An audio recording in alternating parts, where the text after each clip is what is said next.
Acerte o seu aí que o arredondo meu aqui está valendo! Uma boa noite, estamos ao vivo, estamos direto no YouTube, esse é o Codificado Podcast.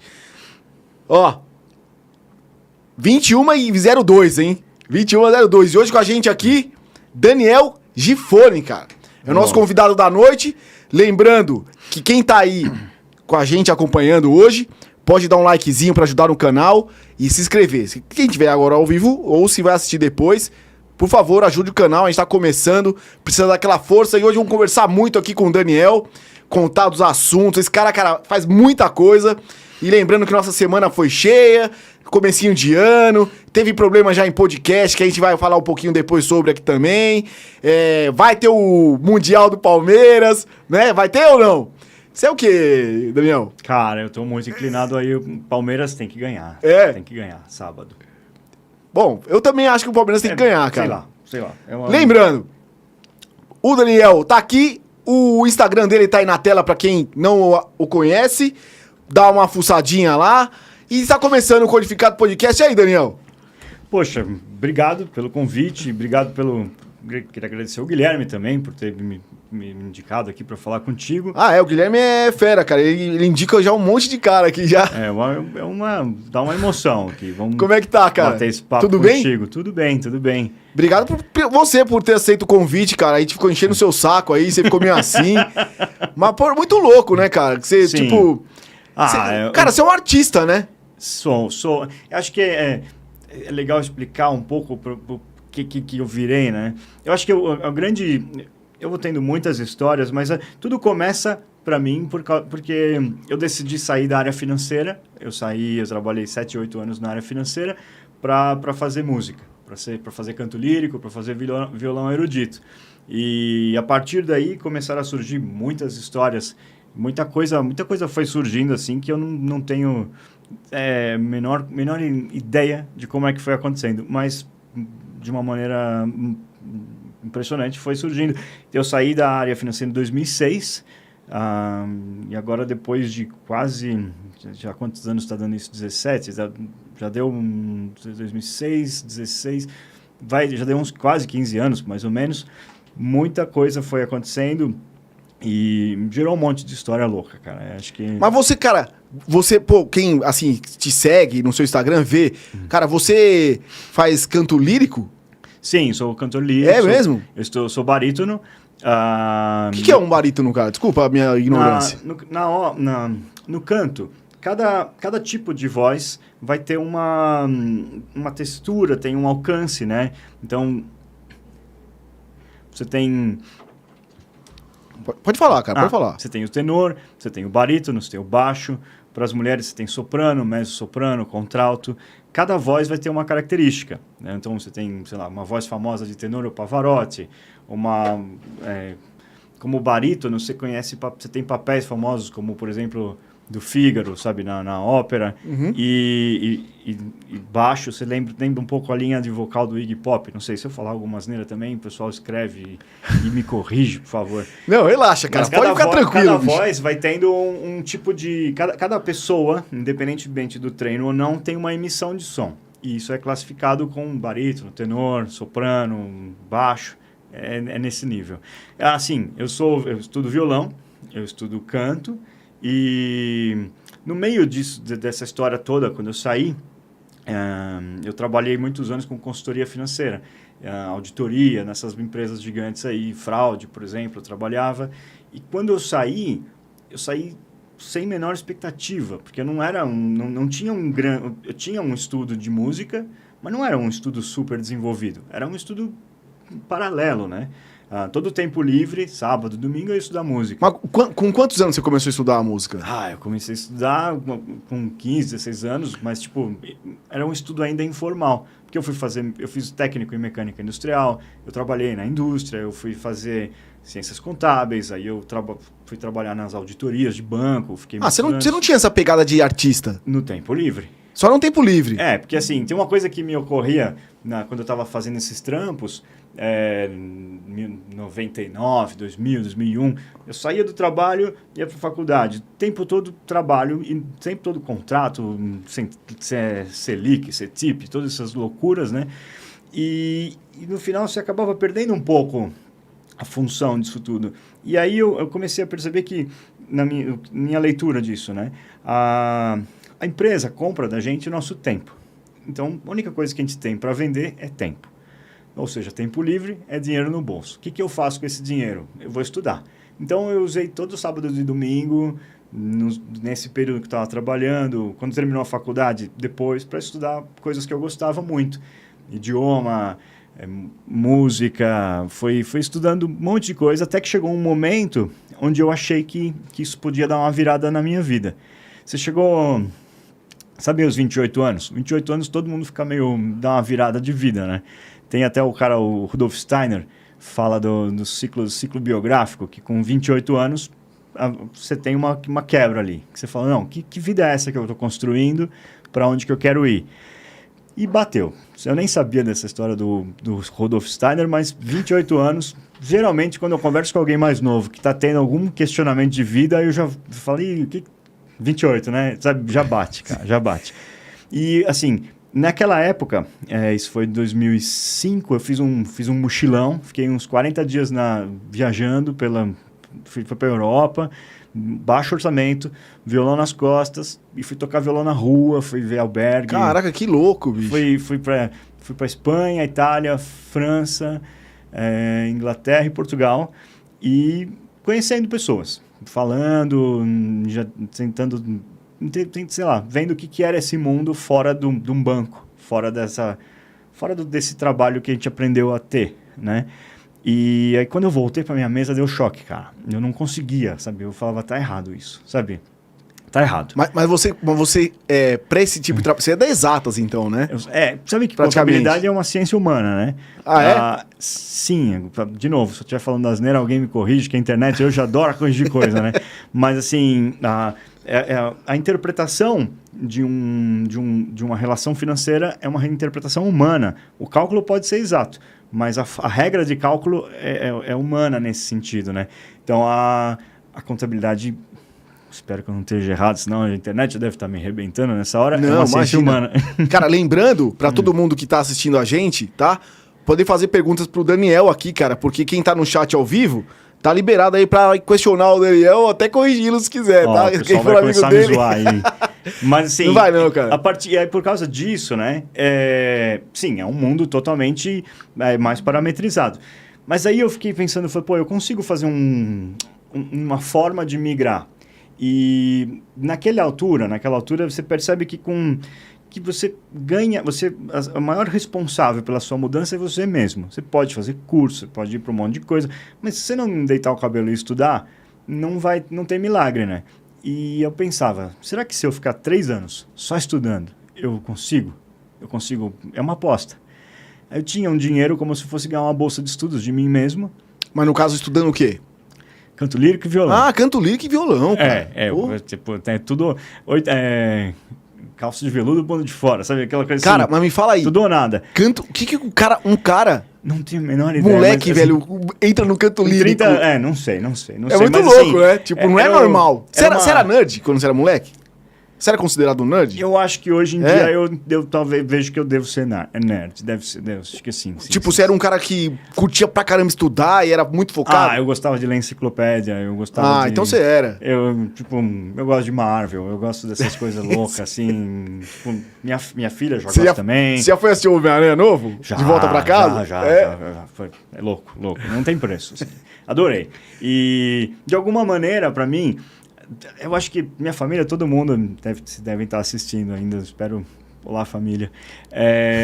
Todo mundo da área financeira, todo mundo dessa área de consultoria, né? E essa área sempre busca um ambiente conservador, sabe? Um ambiente que você pode estar lá e apostar dentro de uma regra de segurança. Para mim, o canto lírico ele era algo mais minucioso desse estudo. Então, se eu fosse estudar canto lírico, eu tinha mais chance de adquirir mais conhecimento sobre isso. Assim como o violão. Então, por mais que a base do meu estudo é estudar as peças de violão, é estudar o Villa-Lobos, é estudar os prelúdios. E isso foi a primeira fase desse projeto que eu chamei de Projeto Carpe Diem. Sabe? Porque a história é meio maluca, mas assim, quando eu fui sair da empresa, as pessoas não entendiam o que eu ia fazer. E aí falava, Daniel, mas o que você vai fazer? O que você vai fazer? Mas ninguém vive disso. E aí eu percebi que ninguém estava entendendo. Então, quando eu saí da empresa, eu mandei um recado para todo mundo falando que eu ia dar início ao projeto Carpe Diem. Então, não é que eu estava desempregado, eu estava iniciando um projeto. E virou, já tem alguns anos que isso aconteceu e o pessoal lembra até hoje. Então, acho que foi marcante, assim. Mas foi marcante na tua vida? Até que ponto, cara, assim? Porque você saindo de uma empresa onde você tinha uma base financeira, sim, né? Sim. E você fala, cara, vou virar músico. Isso foi antes da volta ao mundo que você deu, no rolê na Europa? Foi tudo. O gatilho da viagem, ele foi o primeiro. Quando eu voltei, que deu esse gatilho, eu comecei a pensar: o que eu posso fazer para sentir o que eu senti na minha Porque aqui estava aquele mundo de trabalho. Aí eu comecei a fazer um plano de mudança, né? Meu pai sempre falava, quer cruzar o rio, calcula a correnteza. E eu ficava pensando, o que eu poderia fazer? E aí eu lembro que eu coloquei um parâmetro bem atingível. Eu falei, se eu tocar violão, sei lá, brincava até num asilo para os velhinhos, eles ficarem felizes, tá valendo, sabe? Não precisava ser um superstar, não precisava ser um sucesso. Eu só queria ser feliz, só queria estar vivo. Eu brinco que meu objetivo é morrer músico por um dia. Já faz uns 15 anos que eu tento morrer músico por um dia, entendeu? E isso torna tudo mais fácil, porque de alguma maneira você consegue atingir esse objetivo. E ele encontra aquela imagem que você postou, eu ficava pensando muito sobre isso, né? Porque você fala de ser músico, você imagina imediatamente o sucesso. Se você não faz sucesso, você não é milionário, se você não está na capa da revista, sei lá, não é músico. Não, tá bom. Então, a sensação que eu tenho é que... Eu até brinquei matematicamente, né? Eu brincava que a função da coerência é igual a pensar vezes sentir. Porque se a gente só pensar, a gente não aposta. A gente vai ficar preso, né, na segurança. Se a gente sentir, a gente pula do penhasco porque quer voar. A gente, sabe? Então, se a gente tem essa capacidade de criar, de desenvolver um caminho e apostar, aí você se sente vivo. Então, e essa coerência, que para mim é o mais próximo da felicidade, é saber que mesmo quando você está triste, você sente que você está dentro da sua própria vida, que você está vestindo o seu próprio corpo, que não tem ninguém. Você não está fazendo aquilo porque você foi compelido, sabe? Que você tem medo. Sabe? E muitas vezes as pessoas estão fazendo algo porque precisa pagar uma conta. Aí eu acho que a maioria... Você se endivida. Eu comprei o melhor telefone, comprei a melhor TV, comprei o melhor carro. E no final você não pode fazer nada porque você está preso num compromisso financeiro. E é um ciclo, né? E o tempo passa, cara. Eu tenho barba branca, o tempo passa. Então a gente tem que curtir a viagem. Se a viagem está sendo boa, então tá valendo a pena. Então eu não sei, quando eu vim aqui, óbvio que dá medo de vir aqui trocar uma ideia. O que eu vou falar? Vou falar da minha vida. Sabe, eu não estou vindo aqui vender um carro, estou falando da minha vida. Se quiser vender um carro, pode vender, tá? Tem aqui um Citroën.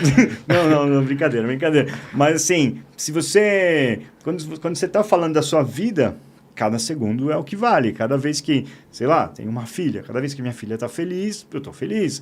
Vejo, você vê, o tempo passa, as pessoas vão embora. A gente tem que dar valor para cada momento que a gente tem, né, cara? E você... Sabe que eu fiz uma... Desculpa até falar. Não, manda ver. Eu fiz uma prova de natação, que estava falando contigo, sim, né? Uma travessia da São Sebastião, Ilhabela, 3,8, deu uns 4 quilômetros. Essa é o quê? A Fuga das Ilhas? Eu acho que era... Ah, meu Deus, foi a travessia do canal lá da Ilhabela. Sei. E aí, no final, a Fernanda, que é minha esposa, ela gravou, né? Ela conseguiu me pegar no meio daquela multidão. Eu cheguei, tá no Instagram lá depois. E aí ela começou a me filmar e eu falei, tá ao vivo. Eu falei, puta, ao vivo sacanagem, não, tira isso. Ela falou, não, só grava. Aí eu falei, tava com aquela adrenalina. Eu falei, pô, tava tudo tão bonito. Na transição da água saindo? Correndo? Eu olhei pro céu, nadei de costas, eu só queria ser feliz, sabe? Igual no Forrest Gump, quando o Tenente Dan faz as pazes com Deus. Aí eu tava tão feliz. E aí você chega e vê a distância, e fala, que loucura, como é que eu acordei às 5 da manhã para atravessar 4 quilômetros nadando no meio de um canal com 1.000 pessoas? E aí eu desabafei e falei, sei lá, pensei, tô vivo, vou tentar fazer isso, né? E na hora, uma galera assim ficou sentida, né? Entrou em contato com isso e falou, pô, na próxima eu quero nadar também.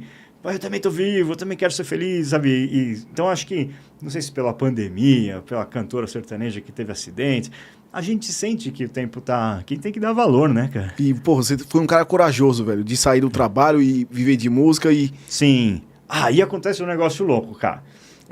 Você já ouviu falar do Joseph Campbell? Porra, fala pra mim aí que eu sou meio burrão, desculpa. Esse cara ele era um consultor de crenças, de mitologias da humanidade.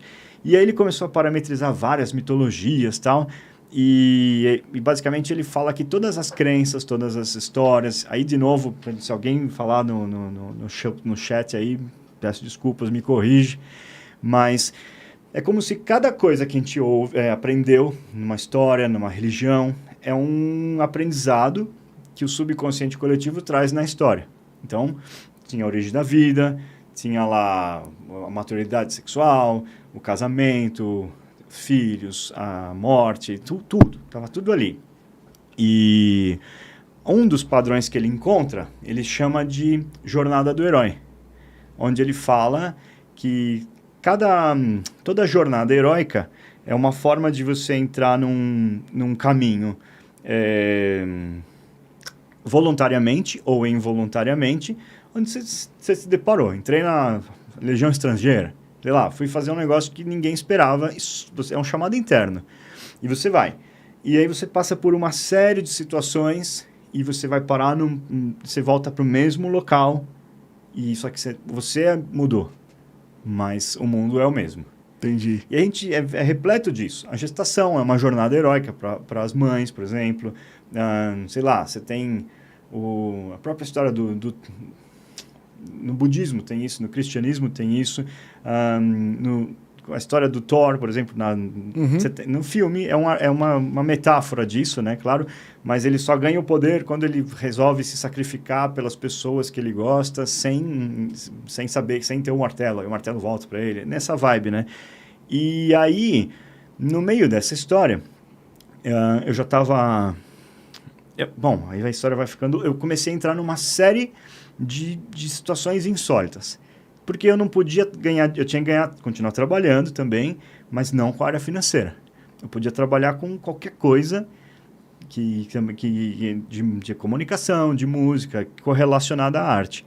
Então, me chamaram para... Primeiro eu fui participar dessas óperas. Então, tinha teste, sei lá, um coral, vou fazer o teste. Aí eu cheguei a participar no Teatro Municipal de um trabalho como ator.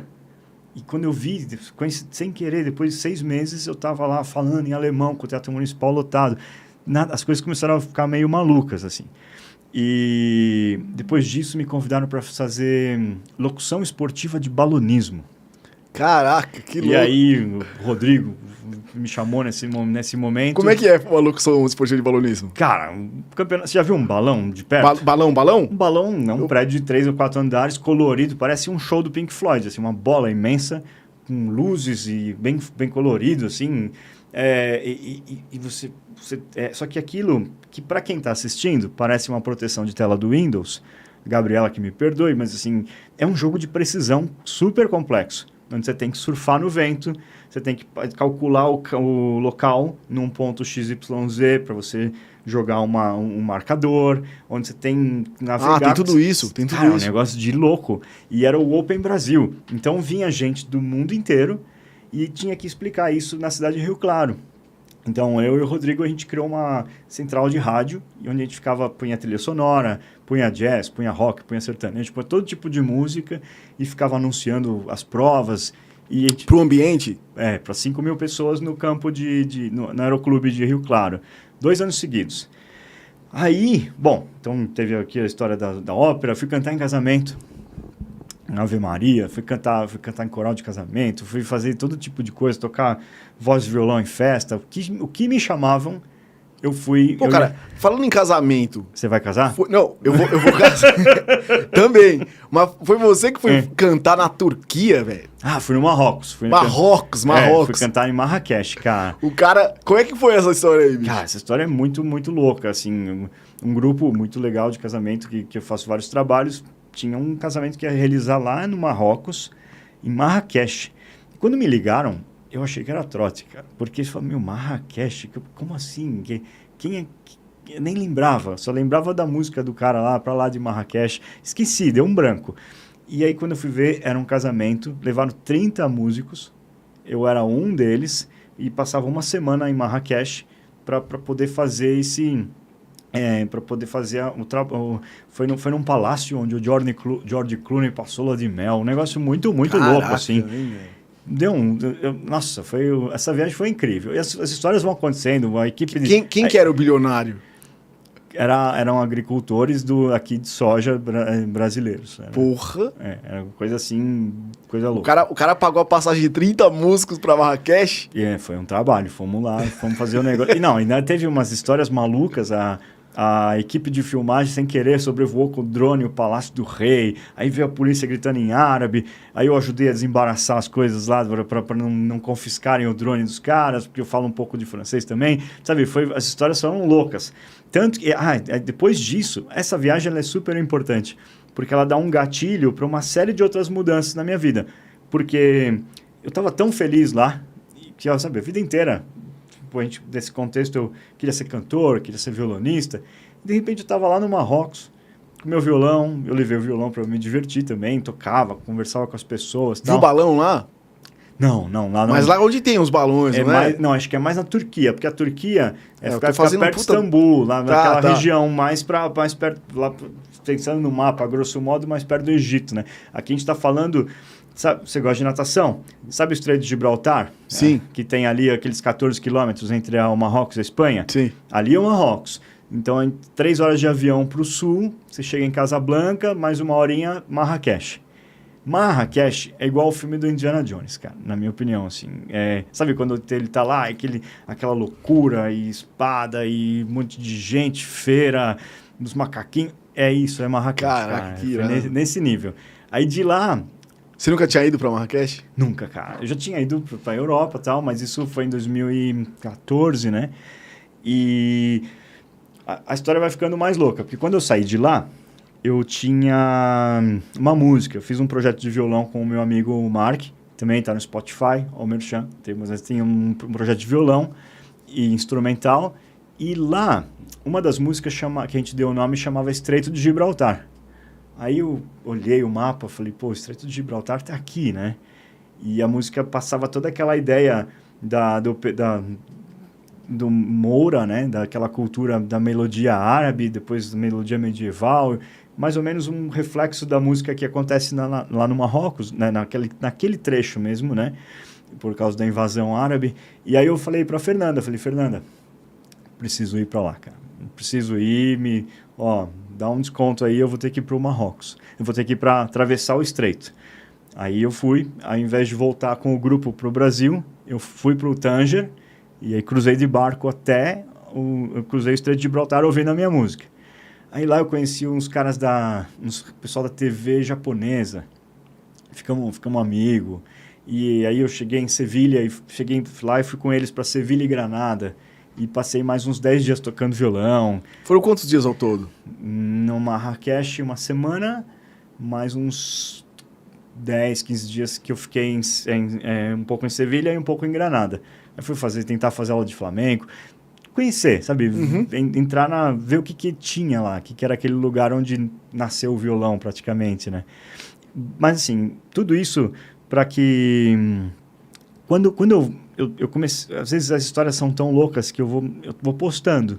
Então, para tentar justificar, falar, conheci o pessoal da TV japonesa e fizemos uma balada.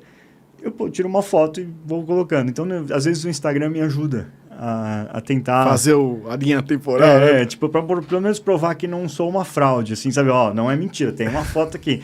E aí, nisso, essas imagens que eu fui colocando, elas foram repercutindo. E no final, uma amiga minha, Clarissa, falou, tava fazendo um projeto. Esse projeto, ele envolvia era um musical que estava acontecendo em São Bernardo. E o produtor que fazia, ele tinha pego uma história que falava de um cara que saiu do mundo financeiro, viajou pelo mundo e criou uma loja de sonhos. E aí a Clarissa falou, pô, você tem que falar com o Daniel. Ele tem um perfil parecido, era um cara de 35, mais ou menos, e ele tem essa história. Aí ele me chamou, eu conversei com ele, o Walter Neto, o cara que ele trabalhou muito com os musicais de Gramado, um maestro, um cara incrível, e ele chegou e me contou a história, eu contei a minha história, mostrei meu CD, mostrei as coisas, mostrei os trabalhos que... Eu não contei que eu casei, né? Mas eu casei no meio dessa história com a Fernanda, que é minha esposa, é artista plástica, e a gente também soma muito nesses trabalhos que a gente faz hoje em dia. E ele falou, não, é isso. Você vai ficar aqui, eu também quero conhecer sua esposa. E no final, eu fui chamado para abrir o Natal de São Bernardo, junto com os cantores, amigos que eu conhecia já, super consagrados. E eu lá no meio daquilo, nada fazia sentido, sabe? Pelo conjunto dessa história. E depois eu tinha que fazer um musical. E eu fiquei todo dia no alto do shopping.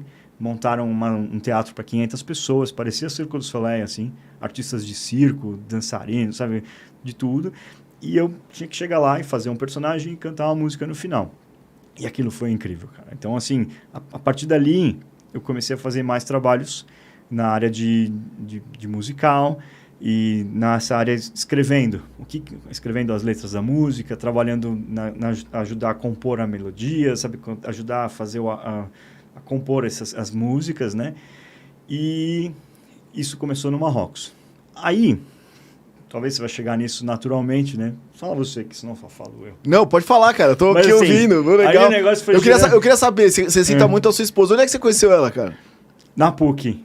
Ah, na faculdade. Na cara. verdade, essa é outra história louca, cara. Não sei, tá ficando muito desconexa. Não, não tem papo, problema. Né? O legal é isso. Então, porque... alguém tá falando que eu tô falando besteira aí? Não, ninguém tá todo mundo elogiando aqui, cara.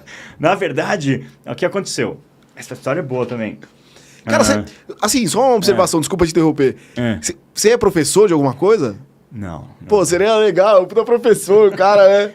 Você tem bom jeito de professor. Minha filha fala que eu sou professor de piano dela, mas eu nem toco piano. É mesmo? Eu comecei a desenvolver na pandemia, sabe, uma coisa assim. Você se cobra muito, assim? Você é meio cientista, assim, né, cara? Tipo, você cobra muito? Acho que eu penso muito, cara. Mas você se cobra artisticamente muito? Depende muito do que te move, né? Então, assim, por exemplo, eu passei muitos anos estudando o violão, tentando, e não estou dizendo que eu sou um grande violonista, estou dizendo que eu me dediquei muito àquilo, ao canto. Aí, um dia eu olhei e falei, puxa vida, se eu mirar nesses exemplos, que são os grandes violonistas, os grandes cantores, estou ferrado. Não é isso que eu estou sentindo e não é nisso e eu talvez nem consiga chegar nisso. Mas eu comecei a criar harmonias, eu comecei a gostar disso. Então, eu comecei a tentar entender o que era isso.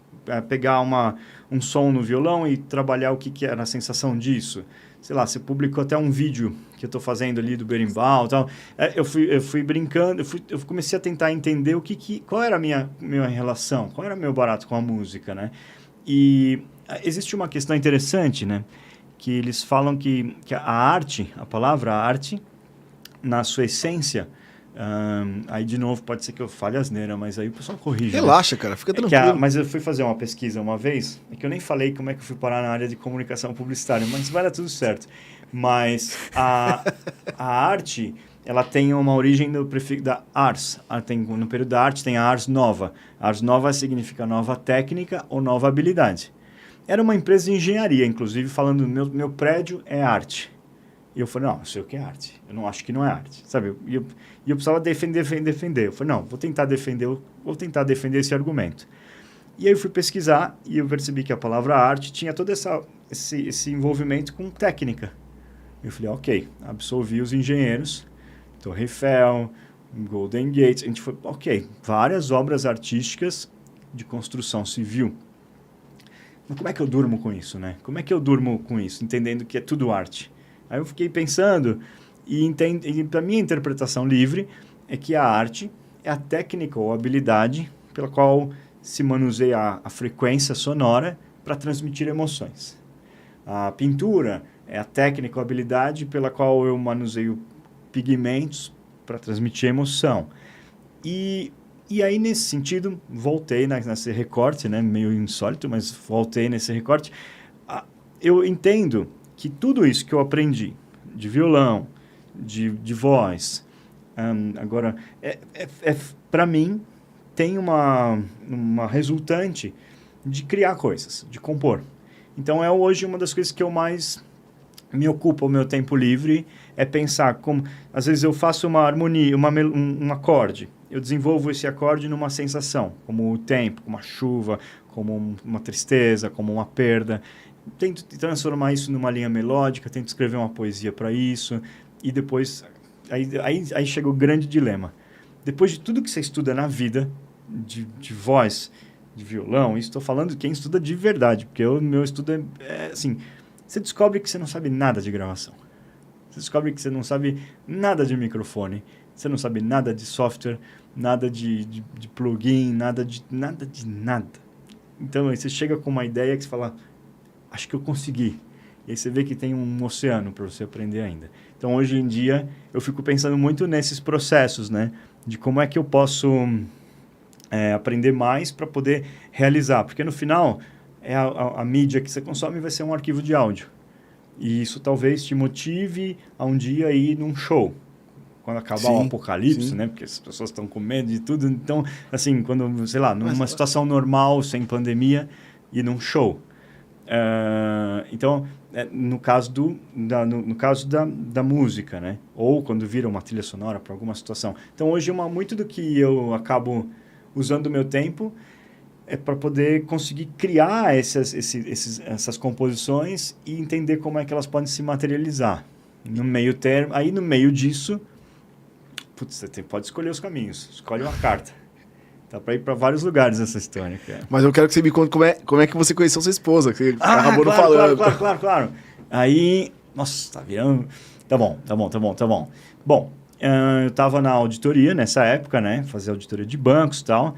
E um dos caras, que é o João, meu amigo, o grupo de auditores que eu entrei era um grupo que foi, sabe aquelas 8 fases de seleção, que você tem que fazer de tudo, você tem que provar que você está, sabe, um monte de loucura.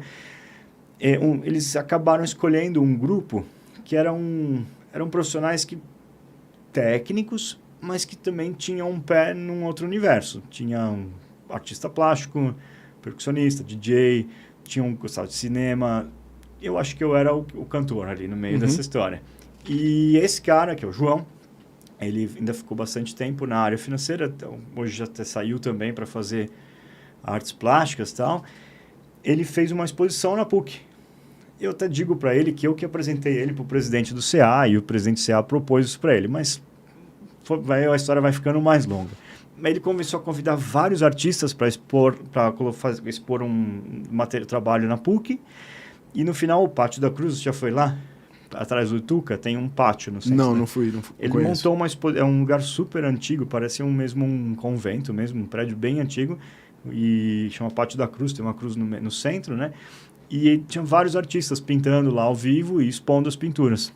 E lá que eu conheci a Fernanda. Mas na época a gente ficou só amigo, ela tinha namorado e tal. Mas depois a gente se reencontrou em 2004 e ficamos juntos a partir de 2005 até hoje. E aí, obrigado, Fernanda. Os dois... Obrigado, Fernanda. Os dois... Obrigado, Fernanda. Obrigado, Fernanda. E os dois pela arte ali, né, cara? Muito louco. Então, porque uniu tipo, dois artistas, né, cara? É muito engraçado, louco. né? Eu falo pra ela fala que eu nunca pedi pra casar com ela. Ela fala que eu entreguei minha mão pra ela, né? Acho que ela vai ficar feliz com essa parte. Fernanda, pra você. Obrigado, Fernanda. Obrigado, Fernanda. Aí, mas uma vez eu lembro que eu estudava, eu saía da faculdade, né? Ficava lá estudando o violão, tudo que eu substituí por música, e ela ficava lá pintando, né? Assim, tal. Aí um dia eu lembro que ela estava lá pintando e a mão dela regia, inconscientemente, ela estava no ritmo da música que eu estava fazendo. Aí eu falei, Fernanda, isso é muito bonito, isso é muito mágico. Se for verdade, eu caso. Aí era verdade. Então, que legal, cara. Aí a gente casou, a gente está junto desde 2005, né? A parte interessante dessa história é que depois disso, cada vez mais o trabalho foi se somando, né? Existe uma questão muito interessante sobre a complementaridade do que é, não só na matéria, né? Na matéria visual e na história e no som, mas na predisposição de duas pessoas se entenderem. Eu brinco que a convivência humana é um grande milagre, cara. Porque é muito fácil a gente não se entender. Não eu e a Fernanda, mas é muito fácil qualquer pessoa não se entender. Sim. Então, cada minuto que a gente consegue conversar aqui, pô, é um milagre, cara. É verdade. Estamos se entendendo.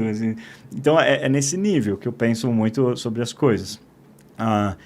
Assim, existe um ponto antes que acontece, antes de chegar nesse momento do trabalho juntado da Fernanda. Porque aí a gente volta ainda 2 capítulos. Voltamos à página 17, que vai falar nessa história da jornada do herói. Porque num dado momento, eu conhecia o Rafinha. E aí a gente fez eu conheci o Rafinha Bastos por causa de umas outras situações. A gente participei de uns projetos com ele, né? E numa dessas situações, quando já estava acabando o meu dinheiro, sabe, do projeto de estudar música, que eu já estava fazendo um monte de coisa, mas não estava ainda girando, um dos meus amigos que estava lá, que era o Rodrigo, o mesmo do balonismo, ele falou, pô, você sabe explicar as coisas? Igual você falou que sou professor, você sabe explicar as coisas de um jeito que é mais fácil, que é metafórico, é fácil de entender do jeito que você está explicando. Eu acho que você é roteirista. Eu não sabia o que era um roteiro, cara. Assim, sabe? Tipo, roteiro, como assim? E aí ele me jogou. E eu falei, olha, se tiver alguma coisa para você falar, é agora, porque eu vou arranjar um emprego na área financeira. Fracassei. E aí ele me jogou nessas empresas de PowerPoint, sabe? E aí, quando eu vi, eu estava numa empresa gigante de apresentação corporativa como roteirista. E o que acontece? Você curtiu o trabalho? Cara... O que eu faço até hoje, cara. Eu faço, sim, dentre as coisas que eu faço isso. Porque o que acontece? O profissional de marketing, aí me perdoem os profissionais de marketing, são uma releitura minha aqui. Eles trabalham muito a ideia criativa e imediata, sabe? A grande ideia que veicula na mídia. E o profissional técnico, ele sabe falar por 6 horas de um assunto que acaba se tornando um pouco difícil para quem está assistindo. Então eles precisavam, naquela época tinha vários profissionais híbridos. Tinha lá um economista que era compositor, poeta, tinha o pianista administrador, tinha o jornalista que gostava de cinema, e eu era o contador-cantor. Então, de novo, entrei naquele ambiente e aí eu comecei a lidar com todo tipo de empresa que tinha alguma coisa para falar. E, geralmente, o entendimento disso era muito mais simples, porque pela história de trabalho de 7, 8 anos na área financeira e auditoria. E a comunicação disso também era prática, porque eu estava o tempo todo lidando na aula de música, sei lá, o que você toca numa festa que vai fazer as pessoas... Você sabe qual é o repertório que mexe com o público, sabe? Como é que eu converso com um público mais amplo? Você toca um forró? Toca o Elvis? Qual é a faixa de idade? Qual é o perfil? Que eu toco na Vila Madalena, Buena Vista Social Club? Você vai vendo como é que cada perfil responde. E aí, essa percepção ajudou muito na hora de fazer esse material de comunicação corporativa. Eu fui fazendo isso, fui trabalhando nisso junto com a música, junto com os projetos, e até que houve a história em Jornada do Herói. E 7 anos depois, eu sou chamado pela empresa onde eu trabalhei para ajudar o presidente como consultor de comunicação. Sendo que eu era um consultor de financeiro, de fraude, por exemplo, de fusões e aquisições, e eu volto para ajudar o cara. E eu olhei e falei, isso está com cara de Jornada do Herói. Sabe? Porque era muito insólito, não fazia sentido, né? E aí, a partir daquele momento, essa história começou a ficar mais forte. Eu via que eu estava usando umas camisas de super-herói, sabe? Umas coisas assim. Mas você voltou para ajudar aí fazer um roteiro? Eu voltei para ajudar a entender a mensagem, Sei.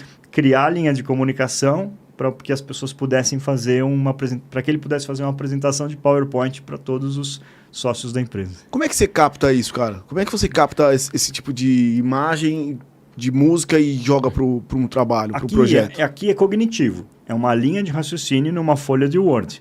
Isso vai para uma equipe de designers que vão dar a forma e a fluência dessa comunicação. Mas nesse caso desse mercado de apresentação corporativa que é gigante,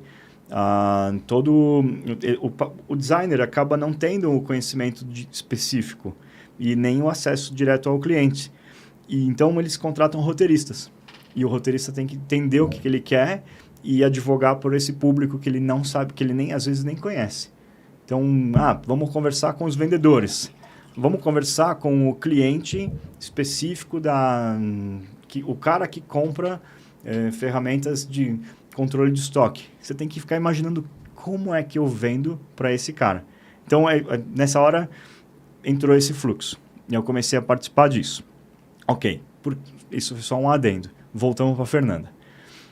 Veio o Rafinha pediu para ela fazer o tal do Draw My Life. Você sabe, a gente conversou sobre isso. Não sei. Draw My Life, mas pode falar, porque tem gente que não conhece. Até você me explicar, eu não sabia muito. Surgiu uma técnica, acho que ela deve ser super antiga já, mas principalmente em 2013, 2012, ela foi uma tendência de internet gigante que chama Draw My Life, onde a pessoa conta a história, aí uma pessoa desenha e depois se casa as duas informações. O Rafinha sabia que a Fernanda desenhava, ele foi em casa e falou, você pode fazer isso aqui para mim? Eu vou contar uma história e você desenha. Ela fez. O Rafinha, no ápice assim, de visibilidade, né? Deu 2, 3 milhões de acessos o vídeo e estava lá relacionado o nome dela como realizadora do desenho. Então, a gente é procurado até hoje para fazer vídeos de desenho. E aí, a partir daí, já tem quase 10 anos. Ano que vem faz 10 anos que a gente mexe com essa técnica. E aí, juntou o fato de eu ser roteirista, o fato de eu ser contador, porque eu gosto de dizer que o meu site preferido é o da nota fiscal eletrônica. Então, sabe, é nessa hora que eu provo que eu não estou louco, entendeu? Juntou o cantor lírico, porque eu faço locução dos vídeos, né? Ela faz a direção de arte, ela consegue transmitir toda essa história dela com desenho para lá e ainda tem o trabalho dela. É muito legal isso, cara. É impressionante. E aí, na parte de música, ainda entra todo um conceito de trilha, que também ajuda a fazer essas montagens, né? Então, a gente está fazendo isso desde 2013. Aí chegou a Fernanda nessa história.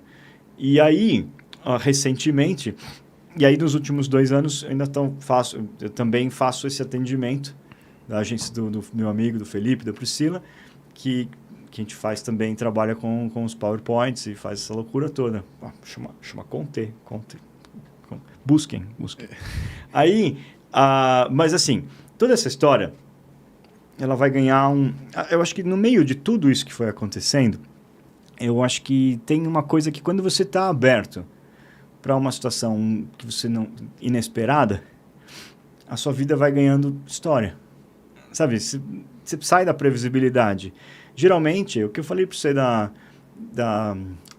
travessias, quando a gente sente que a vida, sei lá, eu lembro que tive uma perda da família, meu pai, e você fala, poxa, a gente só lembra das coisas loucas que a gente fez. A gente não lembra de um dia ordinário, um dia simples, um dia comum.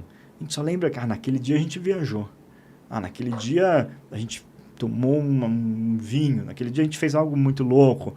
E aí eu pensava, poxa, o que eu posso fazer para mostrar o valor da vida? Eu falava, vou fazer travessia no mar.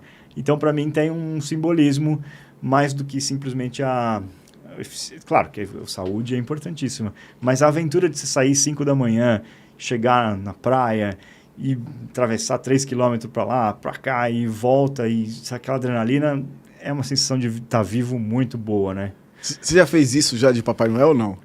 Papai Noel. Chegamos no Papai Noel. É verdade, você ainda divulgou o vídeo do Papai Noel e aí isso tudo ganha uma projeção imensa. Como eu ficava pensando, e agora? O Papai Noel é a primeira coisa que aparece, né? O que eu falo do Papai Noel? Bom, o fato é o seguinte, depois que eu fiz esse musical... Mas sabe por que eu tô falando do Papai Noel?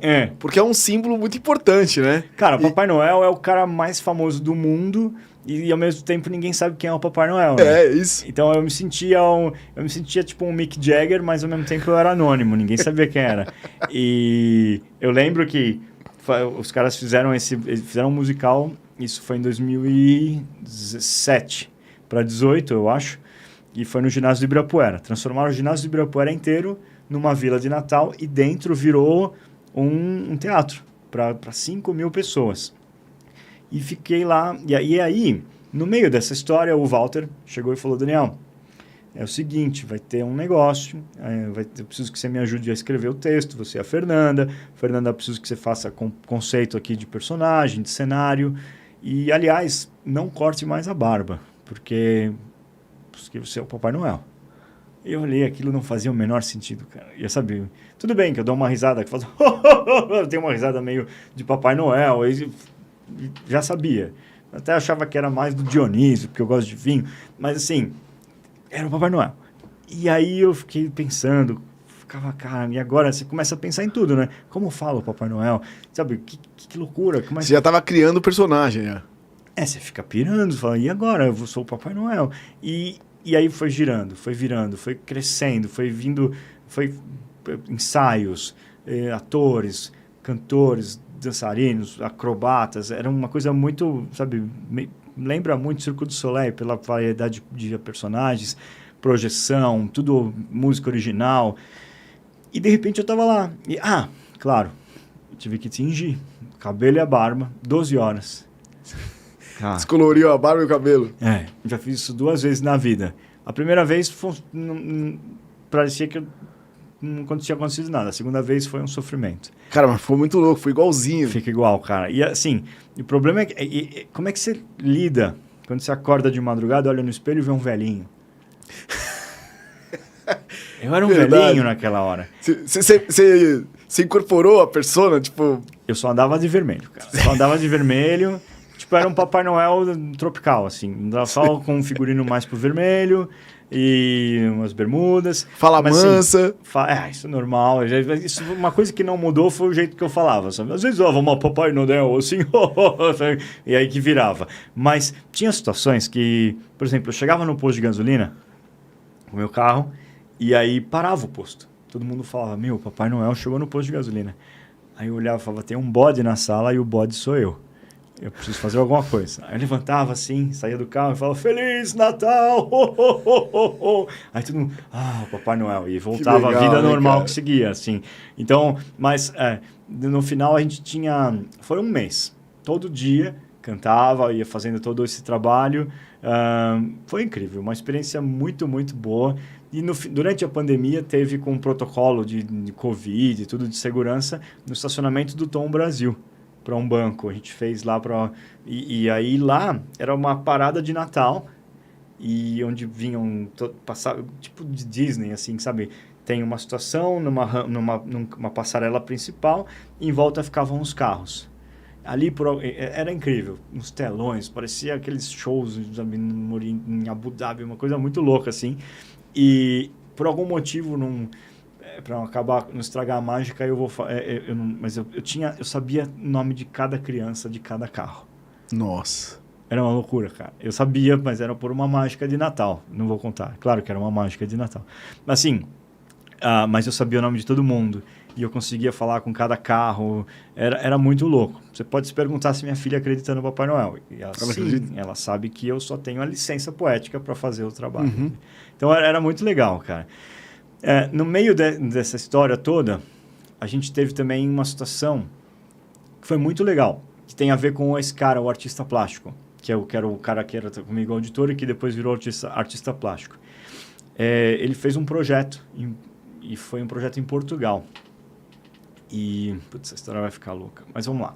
Era um projeto em Portugal, onde ele ia fazer a Dona Alice dançar o bolero de Ravel na beira do Rio Douro, ao pôr do sol. Putz, tá bom, agora a história vai ficar louca. Dona Alice é uma pessoa incrível, um beijo pra Dona Alice. Ela, toda vez que ouve o bolero de Ravel, ela começa a dançar. Da onde que é a Dona Alice? Ela nasceu em Portugal, mas veio pro Brasil há 80 anos, mais ou menos, pouco mais. E quando ela veio para cá, e aí o João, que é o meu amigo, é um artista plástico, o João Vilas tem um site muito legal, João Vilas, põe no Google, você encontra o material dele. Ele foi trabalhar com printmaking lá na Inglaterra, e ele começou a aplicar para vários projetos, e um desses foi a Dona Alice. Para isso, ele descobriu que no barco que veio para o Brasil estava o coral de Coimbra, o Orfeão de Coimbra.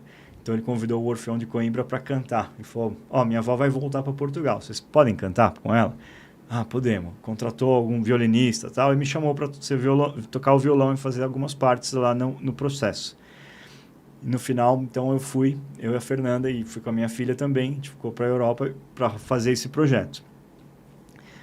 Aí fizemos, o projeto foi muito legal, chama Desova, ele ganhou prêmio, como se fosse um curta, que está lá no site que você consegue assistir. No meio disso, na primeira noite em Portugal, na cidade do Porto, roubaram as 4 rodas do carro. Putz. As 4, cara. Eu achei que... Eu cheguei, a gente parou, era um Airbnb, num apartamento térreo, e de repente tinha uma garrafa de vinho, eu comecei a tomar um vinho, observar o local, aquela bruma, aquela coisa que vinha do mar. De repente eu olho um cara com uma máscara de ninja levando um pneu na rua. Aí eu olhei e falei, nossa, que hora para furar o pneu, né? Aí o cara volta em direção ao nosso carro, que era alugado, e falou... com uma chave de roda. E pegar outro pneu. Eu falei, cara, estão roubando o carro. Aí, como se fosse um viking, né? Cheguei pro meu amigo, João, estão roubando o carro. Saímos correndo. Aí, quando aparecemos na rua, tinha um cara pegando a roda e um outro carro parado. E a gente falou, devolve meu pneu, sabe? Não tinha nada de viking, a gente só queria o pneu de volta. Aí os caras levantaram como se fosse uma pistola, que não sei se era uma coisa de roda, de pneu, para tirar uma parafusadeira. Mas vieram para bater na gente. Aí a gente entrou na casa, igual criança, com medo. E no final, quando a gente saiu na rua, o carro estava em cima de 4 tijolos. Nossa, que prejuízo. Sem pneu. Aí, nisso eu pus uma foto, pus no Instagram uma foto, como se fosse o pensador do Rodin lá na frente do carro, falando, temos um problema. E aí o meu Instagram, o Facebook, virou um grande fórum. E qual foi, cara, desculpa, qual foi o desfecho dessa história do pneu aí? Aí teve que deu? Seguro, né? Aí, porque lá a gente descobriu que estava tendo naquela época, não sei se está ainda, um grande índice de assalto de pneu de carro.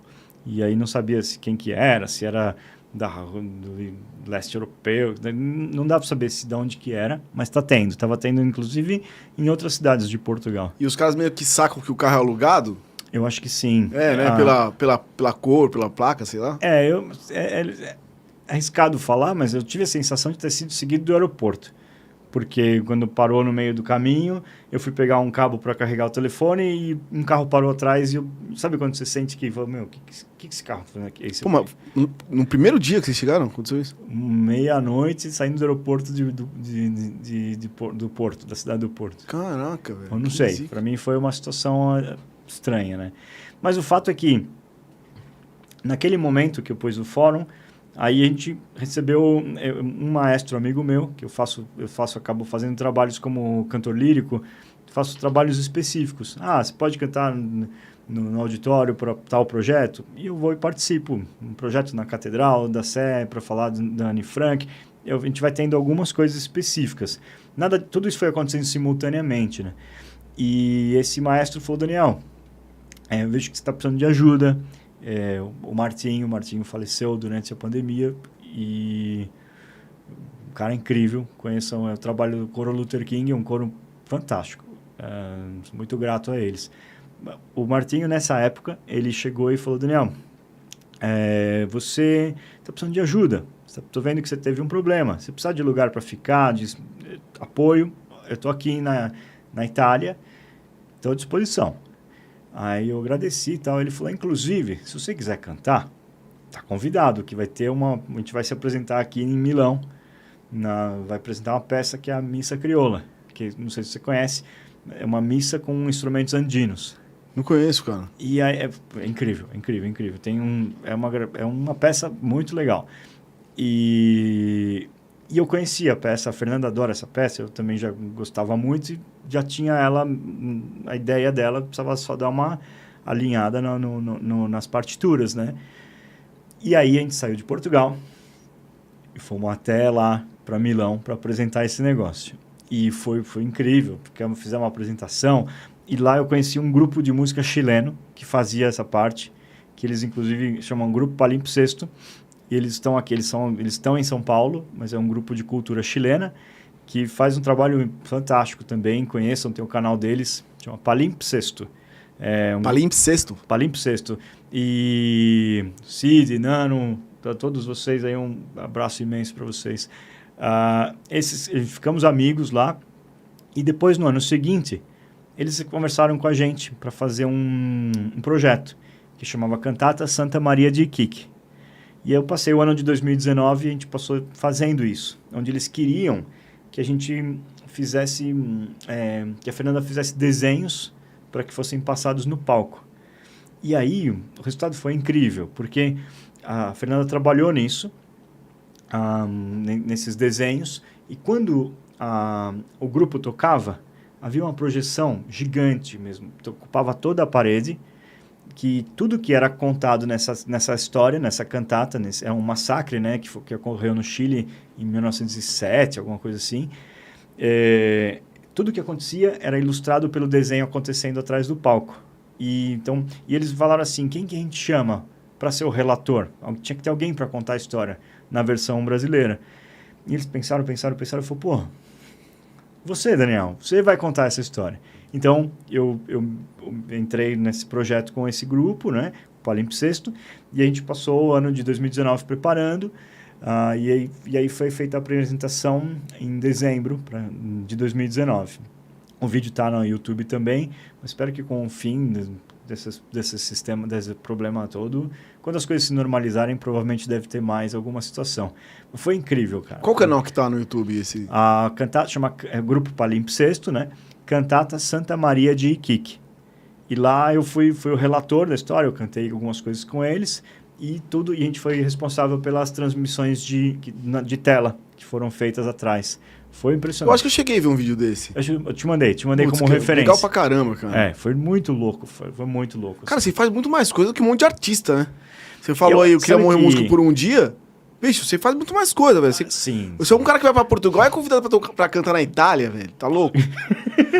Mas assim, é o que eu falei pra você também. Eu acho que quando você tá com a cabeça condicionada o ser humano é uma máquina de criação de sonhos. O que você põe na cabeça, você tem aqui o seu projeto. Você sabe que o que você colocar na sua cabeça é o que você vai construir. Se a gente se colocar nessa situação de segurança, não vou arriscar, vou fazer o que é certo. Às vezes você descobre... Quantas vezes você descobre que você ficou gastando energia com uma coisa específica, mas se você olhasse para cá, você tinha milhões de opções. Eu acho que tem muito a ver com essa sensação de olhar para as opções. Eu brinco que quando eu saí da área financeira, no primeiro momento, eu tinha medo de estar fugindo. Sabe? Não quero trabalhar. Uhum. E no primeiro momento, você sente essa vontade de deixar a poeira baixar e não fazer mais nada. Sabe? o pessoal chama isso de carpe diem, de ócio. Vamos viver o momento. E eu brinco que tem um carpe diem terceiro setor, sabe? Um carpe diem responsável. Eu sei o que eu quero, eu vou trabalhar pelo que eu quero e eu vou construir o meu sonho. Isso não vai ser ruim, porque é o que me faz feliz. Se eu ganhar uma fortuna, amanhã eu vou estudar como é que faz música. Amanhã eu vou trabalhar como é que produz uma coisa. Amanhã eu vou estudar uma peça. Se a Fernanda amanhã não precisar mais trabalhar, ela vai talvez acordar e pintar um quadro. Porque é o que faz ela feliz, entendeu? É a mesma sensação da piscina. Pô, falando nisso, eu queria que a Fernanda viesse aí falar com a gente, cara. Vamos, Você falou tanto dela que agora a gente quer ouvir a história dela também. Vamos colocar ela para falar. Essa semana a gente gravou junto com o Walter de novo. Ele tá fazendo vários projetos de cinema. E aí, essa semana, ele fez um projeto onde ele gravou a Fernanda fazendo um quadro durante um dia. E aí ele ficou várias câmeras também, vários operadores, só documentando o processo criativo dela na construção do quadro.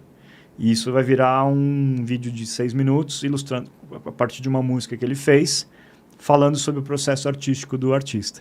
Que legal, cara. Então, assim, as coisas vão girando. É diferente, por exemplo, sei lá, se eu coloco como... E acho que talvez esse seja o conceito do artístico, né, que talvez eu esteja procurando.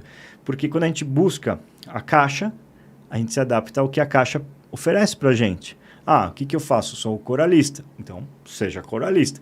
Estou coralista naquele momento. Mas não quer dizer que eu não estude para isso. Você pode estudar para isso, mas você está interagindo com diversas outras coisas, né? O que você faz? Tenho uma banda. O que você vai fazer? Ensaiar para sua banda e buscar casas de show para você fazer isso. Sou professor. Alunos. Quando você está numa distância segura, você consegue olhar para tudo de uma maneira mais... você consegue escolher.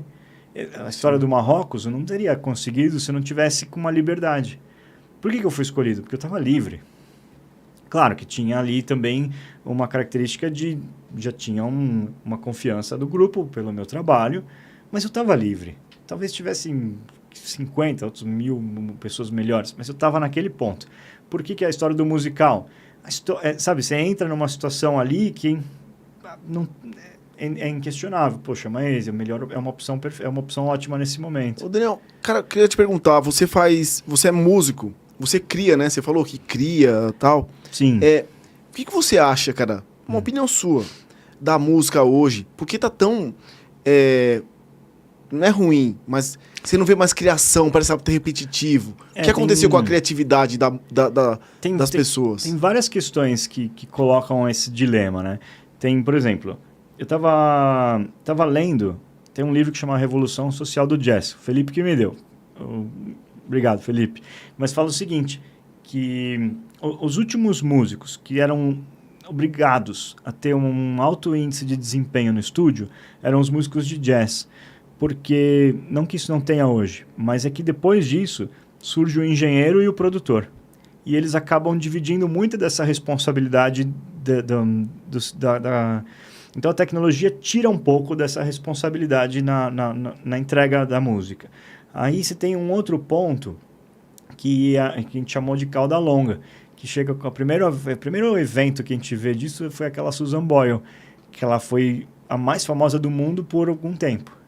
Lembra? Então, todo mundo só falava da música do Miserable e só falava daquela moça... Essa que se apresentou naquele programa do lá, American Idol, Sim, acho American que foi, Idol, né? E, de repente, surge a cauda longa, onde antes a gente tinha... Isso é uma opinião minha também, mas assim, a gente tinha uma curadoria dos meios de comunicação. Pô, ouve o quê? Ouve a bossa nova. Esse cara é bom. Ouve tal coisa. Esse aqui canta bem. Existia uma curadoria artística que conseguia dar acesso para coisas específicas. Quando a coisa se manifesta de maneira tão ampla com a tecnologia, todo mundo começa a criar. Você vê, eu estou aqui falando que sou um criador, mas qual é o meu conhecimento de causa específico? Não, está em desenvolvimento. Se eu for ligar amanhã com o computador, eu vou ver no YouTube, vou pesquisar, vou buscar uma escola. Tem muitos caminhos hoje que isso acaba trazendo milhões de situações. Eu estava vendo outro dia um vídeo, acho que era uma cantora de funk, que falava que as pessoas cantam o que elas vivem. Então, se a pessoa vive a violência, ela vai cantar a violência. Cada pessoa vai...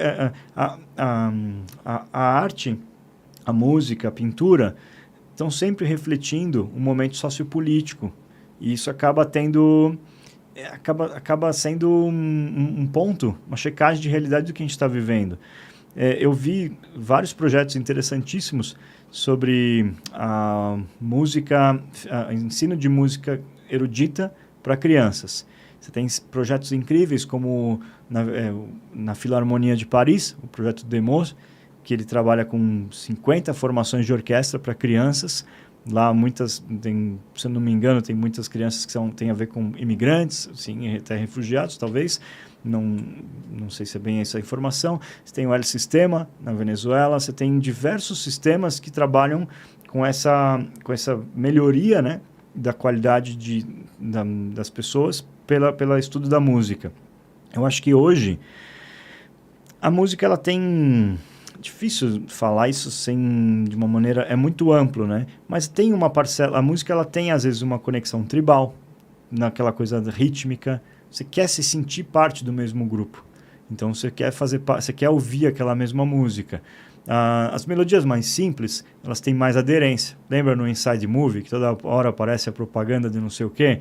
Às vezes eu brinco para a Fernanda que eu sou invadido por fantasmas de axés passados. Sabe, quando eu vejo eu estou cantando um axé enquanto estou lavando uma louça, sabe? Caramba, o que o Tchan tá fazendo na minha cabeça?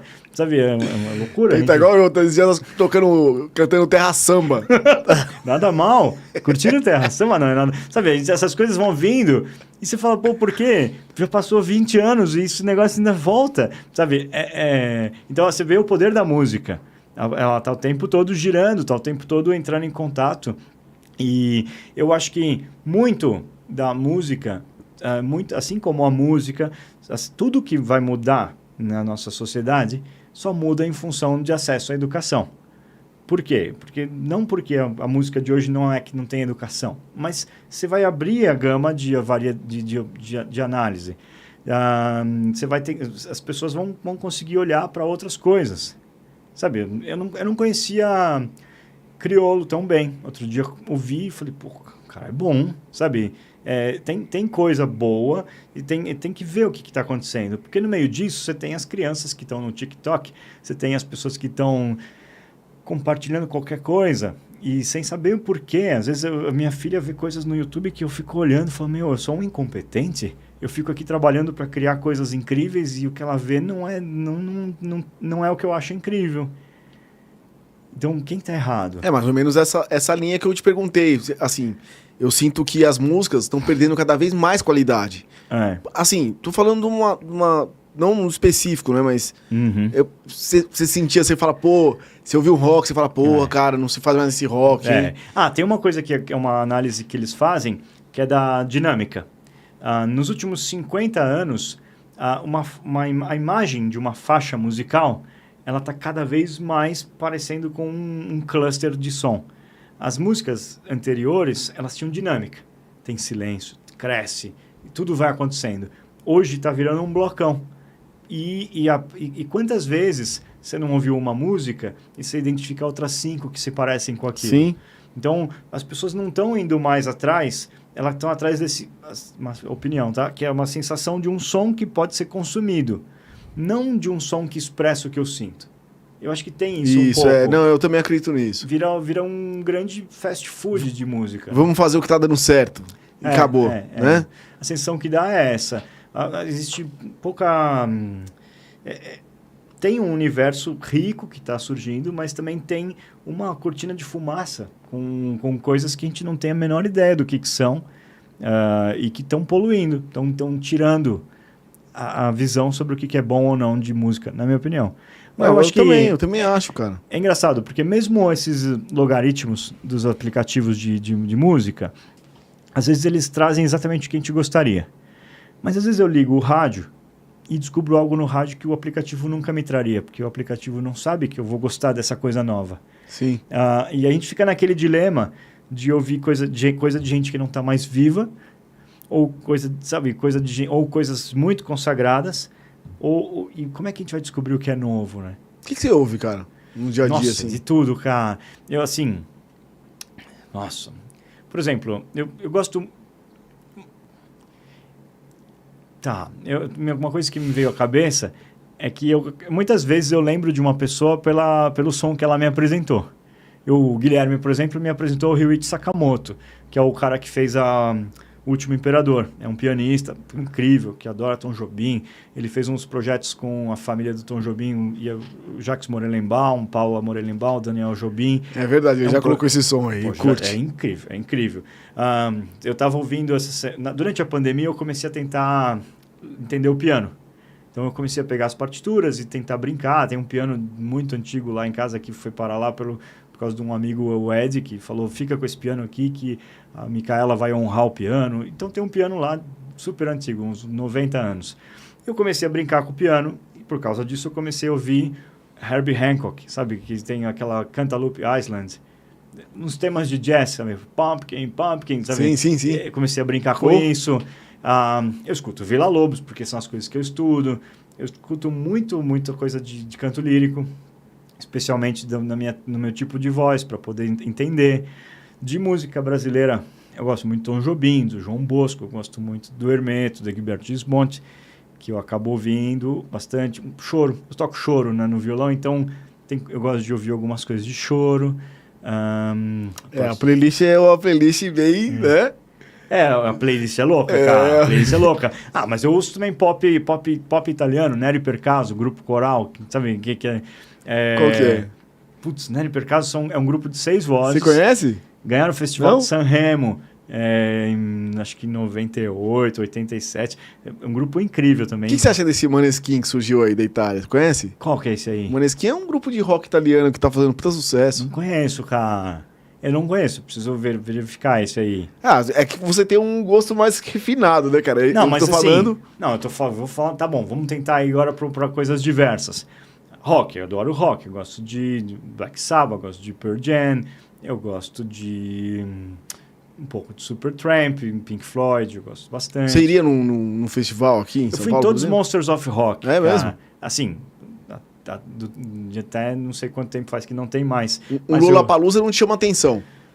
Depende da programação, eu iria. Mas não sei se hoje eu iria mais como aquele tiozão que fala, que legal, os meninos se divertindo, não sabe, coisa assim. Mas eu gosto hoje em dia Mumford & Sons. Mumford & Sons, pô, legal. Teve lá. Acho que ele chegou aí, não? Ou tem também coisa que eu ouço atualmente, né? Tem o Mumford, tinha aquele... que canta Budapeste. Esqueci o nome do cara. Mas é bom, eu gosto dele também. Kalil não, né? Não, é um... Budapeste eu sei o que você tá falando. Eu esqueci o nome desse cara. Mas é um cara que toca tipo um folk mesmo. Ele sozinho tocando violão. Deixa eu ver o que mais. The Lumineers. Olha, minha filha... The Lumineers eu gosto também. Minha filha me ensinou a gostar de Aurora. Conhece a Aurora? Qual que é a Aurora? Ela faz umas coisas da Frozen. Sabe? Ela fala... Sabe aquela menina? Ela faz uma... Descobrimos por causa da Frozen. E depois a gente descobriu o trabalho da mina e é muito bom, assim. Então aí eu já... Como eu tô brincando com ela, eu pego as músicas na internet e a gente vai pro piano pra tentar tirar, pra ela cantar junto. Você conhece Rosalía? Não, que Rosalía é espanhola, né? É uma pop, é uma menina pop, mas ela toca... Você falou de você toca música espanhola, né? No violão. Sim. Eu escuto muito flamenco, né? Muito Paco de Lucia. Depois procura um pouquinho de Rosalía. Vê o que você acha, depois você me fala. Tá bom. Porque a Rosalía, eu tô perguntando, porque ela é uma cantora pop, só que ela é, cara, muito boa mesmo. Ela canta uns... Fora do pop, ela é muito... Não dá pra falar, cara. Você precisa ouvir que eu sou um leigo falando. Não, mas eu posso dar uma olhada. Muito legal, Rosalía. E aí depois você me fala. O que você acha? Tá. Eu ouço, olha, tem o Toquinho Vinícius, Poeta e Violão, é um super álbum, acho que é uma coisa que sempre me deixa feliz. Vamos lá, tem aquele Jorge Drexler, que toca do outro lado do Rio, acho muito bonita a música do cara. Mercedes Sosa, gosto muito também, aí por causa dos caras do grupo do Palimpsesto, Victor Jara, uns cantores chilenos também que são incríveis, e que são muito bons. Que fim deu Gypsy King, que eu nunca mais ouvi? Cara, Gypsy King, eu acho que eles estão vivos. Então, Você vê, deve ter virado... desculpa aí, Gypsy Kings, mas eu acho que deve ter virado igual o Buena Vista, né? Que o pessoal foi se aposentando, chegou a falecer, e entra alguém novo e vira mais uma marca, eu acho.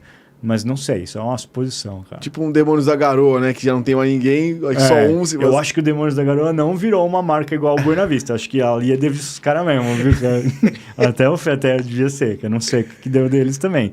Mas eu chutaria isso, cara. Você já pensou em fazer cinema já, alguma coisa assim? Esse tipo? Cara, assim, o que eu falei, a gente entrou muito nesse ambiente dos vídeos, né? E a gente começou a estudar muito como é que esse ritmo de um vídeo, esse ritmo da edição, eu acho que a gente entraria um pouco nessa coisa da animação. Por causa do Walter, da WN, né? Essa coisa do cinema acabou vindo de alguma...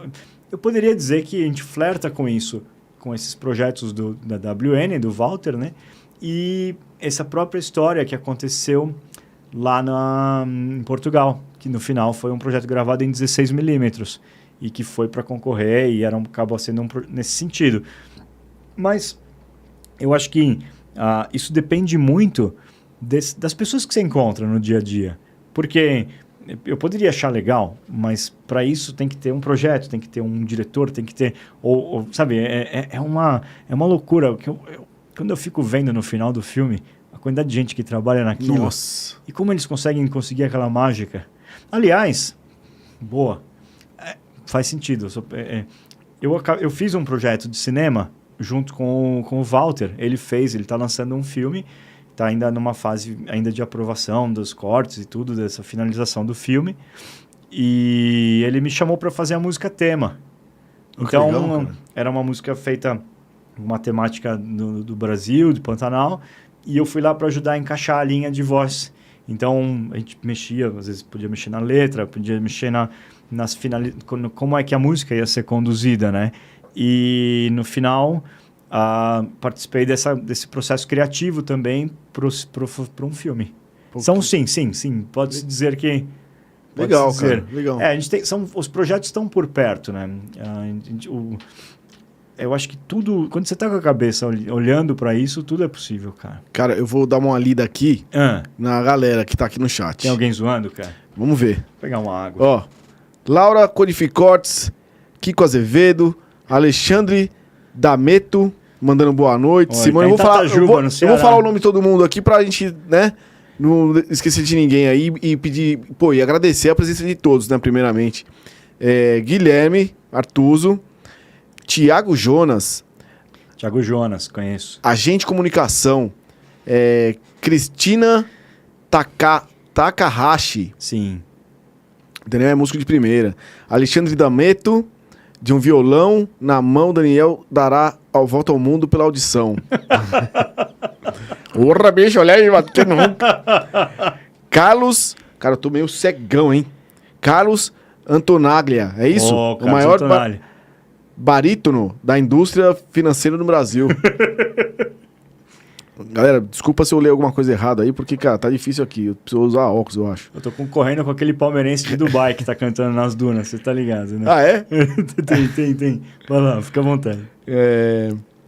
Raquel Cavalieri, Dani, amigo incrível, inspiração. Guilherme mandando aqui, ó. O Daniel tocou muito para vários coleguinhas na escola. Ora! Vai começar com os trocadilhos. Não começa não, hein, o Guilherme. Anne Moraes, Leonardo Leitão, todo mundo dando boa noite aqui. Agente Comunicação, o Poder do Mito, o Guilherme mandou aqui Star Wars. Sim. Agente Comunicação Yoda. Aí a galera tá trocando ideia aqui. Esse cara do Poder que fez o livro, Joseph Campbell, ele criou, deu tão certo o que ele criou, a teoria que ele conseguiu apurar, que ele foi chamado para ser um consultor no Star Wars, para transformar o Star Wars numa mitologia do cinema. Que deu louco, certo, cara. Porra. Então você tem vários momentos do Star Wars que são elementos da jornada do herói. Porra, que louco. O agente de comunicação aqui tá falando Yeshua. Os caras estão trocando ideia aí entre si ali. Já tá se divertindo. Já virou um papo paralelo. Rodante e Gifone, Alice nos Países das Maravilhas, Aqui mandou também o agente de comunicação. Ragnar e sua passagem. Ah, deve ser do Thor. Ragnar é o... Ragnarok. Ah, Ragnarok. Deve ser isso? Não, sei. o cara lá dos Vikings? O Ragnar? Isso, porque faz parte da mitologia nórdica. É Rodante, eu assisti e ele falando alemão no Municipal. Pô, o Guilherme mandando aqui. Carlos Antonália. Contou na festa de 70 a minha mãe, ó. Quem quiser dar um celular novo pra mim aí, cara, esse aqui tá de... Ó, se liga nisso aqui, ó. Tá difícil de ler com essa tela toda rachada também, bicho. Bom, a galera tá aqui, mandando um alô. Deixa eu ver se tem perguntas. Cristina Lin Tarrakashi mandando um alô também aqui. Artista mais linda. Rodante de fone. Tiago Jonas. Alexandre Dameto. Também de novo. O Alexandre Dameto tá em Tatajuba, no Ceará. Tatajuba, onde você tava? Eu tava lá em Tatajuba. Visitei eles na pousada Portal do Vento. Pô, legal. Você chegou a fazer um kitesurf lá ou não? Fiz umas aulas, cara. Difícil, né? O negócio é louco lá. Se vacilar, o negócio arrasta, né, bicho? Tem que tomar cuidado que o vento leva, cara. Dá um pouco de medo no início, né? Sim. Pra quem não tá acostumado. Principalmente se você puxa, né? Se você puxar e brigar com o vento, aí o vento ganha da briga. E ele puxa pela cintura, né, cara? O kite é muito louco. Kátia Lume também tá aqui. Jefferson Azevedo, pô, meu pai, ó. Boa noite, bons ensinamentos. Pô, meu pai é um adorador de chorinho, cara. Pô, João Pernambuco, Sons de Carrilhões... Ó, tem Magoado, tá tudo na ponta do dedo. Meu pai me levava quando eu era criança pra ver no Tom Brasil, a gente morava perto da USP. Sim. O Tom Brasil dentro da USP. Rolava, a gente tava falando de Demônios da Garoa. Sim. Tudo que rolava no Tom Brasil, meu pai, pô, que saudade, hein, pai? Você tá pertinho da Benedito Calixto, que tem as rodinhas no sábado de manhã na feira, né? Ah, tá tendo? A gente mora do lado ali hoje. Então, de sábado... cadê o pessoal? Sábado, hein? Eu não sei, agora pode ser que com a pandemia tenha mudado. Mas tem a feirinha na Benedito Calixto, e aí tinha lá o pessoal, um grupo que tocava choro. Caramba. Da Filarmônica para a Terra Samba. Essa conversa está demais. Rodante de fone. Philip Sky. Sly, é isso? Sly. Ah, foi a Fernanda, que eu ouço bastante esse cara. Chama Philip Sly. José Antônio Monteiro, Daniel, um grande músico. Bruno Varandas, cheguei. Corificotes, conhece o trio? O Bruno é um cara legal de você conversar, cara. O Monteiro também. O Bruno, ele tem um projeto de terceira idade, ele chama Meus Velhos. Bruno, vamos marcar aí pra você vir trocar ideia, cara. A Codificotes mandou aqui, ó. Reconhece o trio de tenores Il Volo? Claro. Conheço. O que você acha dessa molecada nova aí, cara? Cara, tá todo mundo quer conquistar um espaço, né? Todo mundo tem que... A gente tá vivo, a gente tem que usar essa chance, né? Pô, mas esses caras aí não são os caras que eram como que chama? São tenores, né? Sim. Mas os caras Il Volo. Sim. Estão tocando reggaeton, pô? Quer ficar famoso, né? Ele quer ficar Já famoso. ficou, né? Então cantando. Eu não sei, eu acho que eu acho que eles não gostavam de ópera, cara. Eu acho que eles só não, queriam... né? porque tem aquilo também, né, cara? Existe o músico, o cara vai lá e de repente o cara fala, eu queria acender um pouco aí, o que tá pegando? Sabe que existe um dilema que muitas vezes, eu conheci muita gente, muito músico, muito artista, que vê o trabalho como uma profissão e não como um elemento de criar essa catarse, de criar essa conexão. Então, você tem gente que... foi uma coisa muito louca, que os projetos que eu fiz nos lugares mais incríveis, tinha um monte de gente que tratava ali o trabalho como mais um dia. Eu achava que eu estava, sei lá, na Disney, que eu estava na piração, claro, fazendo o meu trabalho, mas para as pessoas era só mais um dia, como se fosse na contabilidade, cara. Né? Então, assim, isso tem muito mais a ver. Não se trata de contabilidade, não se trata de música. Se trata de você curtir o que você está fazendo, de curtir o seu momento. Você pode fazer o que você quiser e se sentir vivo nisso, cara. Ó, o Thiago Jonas. Fala pro Daniel contar a viagem para Budapeste e a tarantela na piscina. Essa história é louca, cara. Como é que foi? Essa história demora, cara. Não, dá uma resumida nela aí, pô. Se é boa... Tá bom. Meu Deus do céu, cara. Que difícil. Vamos ver. Tá bom, peraí, vamos tentar resumir essa história. Tá bom. Poxa, ó, vai dar, vou usar uns 10 minutos, deve tomar, hein, Manda cara. ver, manda ver. Ai, cara. Tá bom, vamos lá. Essa história, bom, ok. 2012, a Fernanda foi chamada pra Você quer beber uma aguinha? Já bebeu Eu peguei já? peguei um pouco. A Fernanda foi chamada para expor os quadros dela na Suíça. E era uma situação muito louca. Levaram só os quadros e quando eu fui tentar entender, ver o que era o evento, era um evento incrível no mesmo prédio do Jazz Festival, sabe? Onde tem lá em Montreux. E onde o Deep Purple fez Smoke on the Water, sabe? Essas coisas assim. E era um pavilhão imenso com artistas do mundo inteiro. E o Brasil tinha 600 metros lá. E o organizador selecionou e falou, quero levar os quadros da Fernanda. Aí eu liguei pro cara e falei, cara, esse evento é muito legal, como é que eu posso brincar, como é que eu posso estar junto, como é que eu, sei lá, queria ver. Aí ele falou, olha, eu não tenho verba para você, não tenho nada, mas se você quiser ir, você pode inventar alguma coisa para você fazer lá. Eu falei, olha, a Fernanda costuma pintar ao vivo e eu toco violão para ela. Ele falou, perfeito, pode vir. Então eu passei uma semana lá na Suíça, né, em Montreux, tocando violão, fazendo música brasileira, choro, sabe, essas coisas assim, e a Fernanda pintando, interagindo com as pessoas, como se fosse uma instalação ali de arte no meio dos quadros, né? E aí, beleza, passou isso tudo, foi muito legal, tal. Tá chegando a história do Thiago, tá? Uhum. E aí, só que eu ia fazer 35 anos. E 35 anos é um setênio, né? Lembra a história dos 28 que a gente falou? Aí eu já tava ligado, falei, não, 28 vai mudar a minha vida. Então, preciso me preparar. Aí, nisso, eu falei, a Fernanda tinha que voltar, ela tinha um trabalho aqui que ela precisava voltar, e eu não. Tinha um período ali que eu podia parar. E eu peguei 30 dias para fazer o leste europeu. Tá bom? É isso. Nossa, essa história vai ficar louca. Vamos tentar.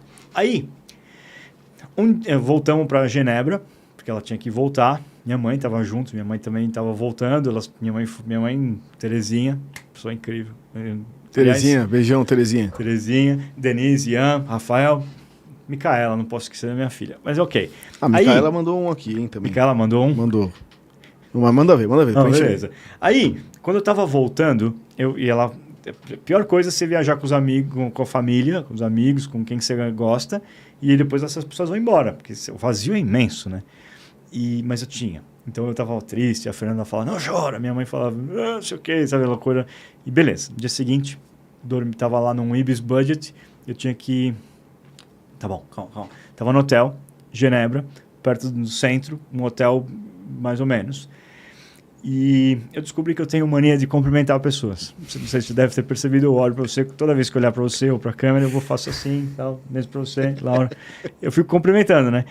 Aí, quando eu cheguei lá no café da manhã do hotel, eu tava lá de boa, tranquilo, e eu descobri que os indianos também têm mania de cumprimentar pessoas, né? Não sei, se é uma coisa deles, assim. E aí chegou um indiano lá, e, de repente, a gente virou os melhores amigos, assim. Estavam falando de Brasil, política, economia. Estavam falando de mil coisas. Os caras eram comerciantes de roupa. Lá em Mumbai, fornecia na Suíça. Umas coisas assim. E o cara falou assim... Agora a senhora vai ficar louca. Bom, vamos lá. Ele falou, mas e aí, o que você vai fazer? Eu falei, minha esposa vai embora, minha mãe também. Mas eu vou para Budapeste. Ele falou, Budapeste? Eu falei, Budapeste. Ele falou, não, mas o meu cunhado é de Budapeste. Aí ele falou, Ali, aí chamou um cara. Aí chegou um cara que eu não entendi bem o nome. E o cara falou assim, você vai para Budapeste? Eu falei, vou para Budapeste. Ele falou, como que você vai? Eu falei, vou de trem. Ele falou assim, não, você não vai de trem. Você vai de avião. Porque de trem demora muito, você tem que passar pela montanha e tal. Mas a de trem, amanhã, às 2 horas, tem um voo da EasyJet. Tá aqui meu computador. Pode... Compra aí. Aí eu olhei e falei, nossa, tô num hotel, no centro de Genebra, acabei de conhecer esse cara, não sei quem é ele. Deve ser fraude. Aí fiquei com medo, tipo alerta. Aí digitei errado, mas no final a Fernanda falava, vai. No final comprei. Comprei o negócio. Ele falou, tá bom, beleza, conversamos mais um pouco, amanhã me encontro no aeroporto às 9. Tá bom. No final, a gente até mudou de hotel, fomos para um outro hotel. E 9 da manhã, aí eu acordei. Estava até perto, tinha uma sede da empresa que eu trabalhava aqui antes de sair para música, né? Olhei e falei... E eu sempre penso, quando estou viajando, eu falo, meu, que o universo traga para mim o que eu preciso viver. Sei lá, vamos viver. A sorte está lançada, né? E aí, quando eu cheguei no aeroporto, primeira pessoa que eu encontro no aeroporto, uma amiga de infância que morava perto da minha casa. Eu falava, Juliana, o que você está fazendo aqui? Ela falou, estou indo para Budapeste. Eu falei, não é possível. De repente chegou um indiano. Aí o indiano chegou com a família. Aí ele falou, Daniel, entrega aqui suas malas e suas coisas que eu vou fazer para o seu check-in. Aí eu entreguei. Aí ele fez, eu despachou. Aí ele despachou toda a bagagem. Eu não tinha mais bagagem, só meus documentos. Eu não ia nem poder, sabe, reclamar. Você já tava com o pé atrás com esse cara ou não? Já tava confiando? Eu tava, sei confiando lá... Confiando ou desconfiando? Confiando, mas tipo, e agora? Sabe? Aí, no final eu descobri ainda que eu tinha esquecido o meu canivete suíço, sabe? Aquele na mala. Aí eu fui tentar despachar e eu descobri que eu não tinha direito à bagagem, por isso que ele despachou. Aí ele despachou para mim sem olhar o que tinha na caixa. Ele confiou mais em mim do que eu tava ali confiando na hora, sabe? Aí chegamos em Budapeste. Budapeste, não sei se já foi lá, mas o aeroporto é tipo Guarulhos, é longe. E aí, de repente, a gente chega, ele me entregou minhas malas, meu violão e tal, e eu, mó aliviado, assim. E aí, nisso, chega um cara. E eu falei, cara, obrigado, eu vou embora, valeu. Ele falou, não, você vai comigo, você vai ficar na minha casa. Eu falei, como assim, cara? Sabe? Aí, fui. Aí chegamos lá, chega um cara, começou a pegar nossas coisas e pôr num carro. E eu falava, meu, quem é esse cara? É um táxi? É da família? É um amigo? É da máfia? Quem é esse cara? E eu não entendia nada. Entrei no carro. Aí tava eu, o cara que parecia um russo, o indiano, a filhinha do indiano, a esposa do indiano, e o russo falando com o cara em húngaro, o outro falando com a família em indiano, e no telefone falava em inglês. E eu meio que falando, meu Deus, vou pular do carro, que esses caras deve ter alguma coisa errada. Eu não entendia, eu tava desesperado pela ignorância. Né? Chegamos no centro de Budapeste, que lembra um pouco a Praça da República sem as drogas, assim, sabe? Uhum. Aí... Seus cracudos. Sem os problemas sociais desse nível, né? Tem problema, mas não do jeito que tá aqui. Aí, deixou a esposa lá e ele falou, agora a gente vai para um banco. Eu falei, nossa, agora ferrou. Deixamos tudo no carro e fomos pro banco. Ele tava tentando fazer uma operação no banco. Mas você tava tenso já ou não? Eu tava, assim, não tava com vontade de gritar, mas eu tava falando, meu, o que tá acontecendo? Não tô entendendo nada. Aí, nisso, ele falou, tava no banco, começou a conversar com o cara do banco e umas pessoas, e o russo do meu lado, eu com uma boina e um sobretudo, que tava muito frio, era novembro, dezembro, né? Aí a coisa tava meio maluca, não sei se estou conseguindo ser claro com a imagem, sim, que é sim. bem... Aí ele olhou e falou assim, não, Daniel, vamos fazer o seguinte, pegou uma filipeta de cartão de crédito, escreveu umas coisas, falou, isso aqui é um caminho, você vai fazer esse caminho e vai me encontrar daqui a 1h30, tá bom? Tchau. E me levou para fora do banco. Eu tava só com a minha mochila, sem mais nada. Aí ele falou, não dê dinheiro para as mulheres bonitas que te pedirem drinks. Eu falei, tá bom. Aí eu peguei tudo escrito em húngaro. Eu fui olhando, era de fato uma rota.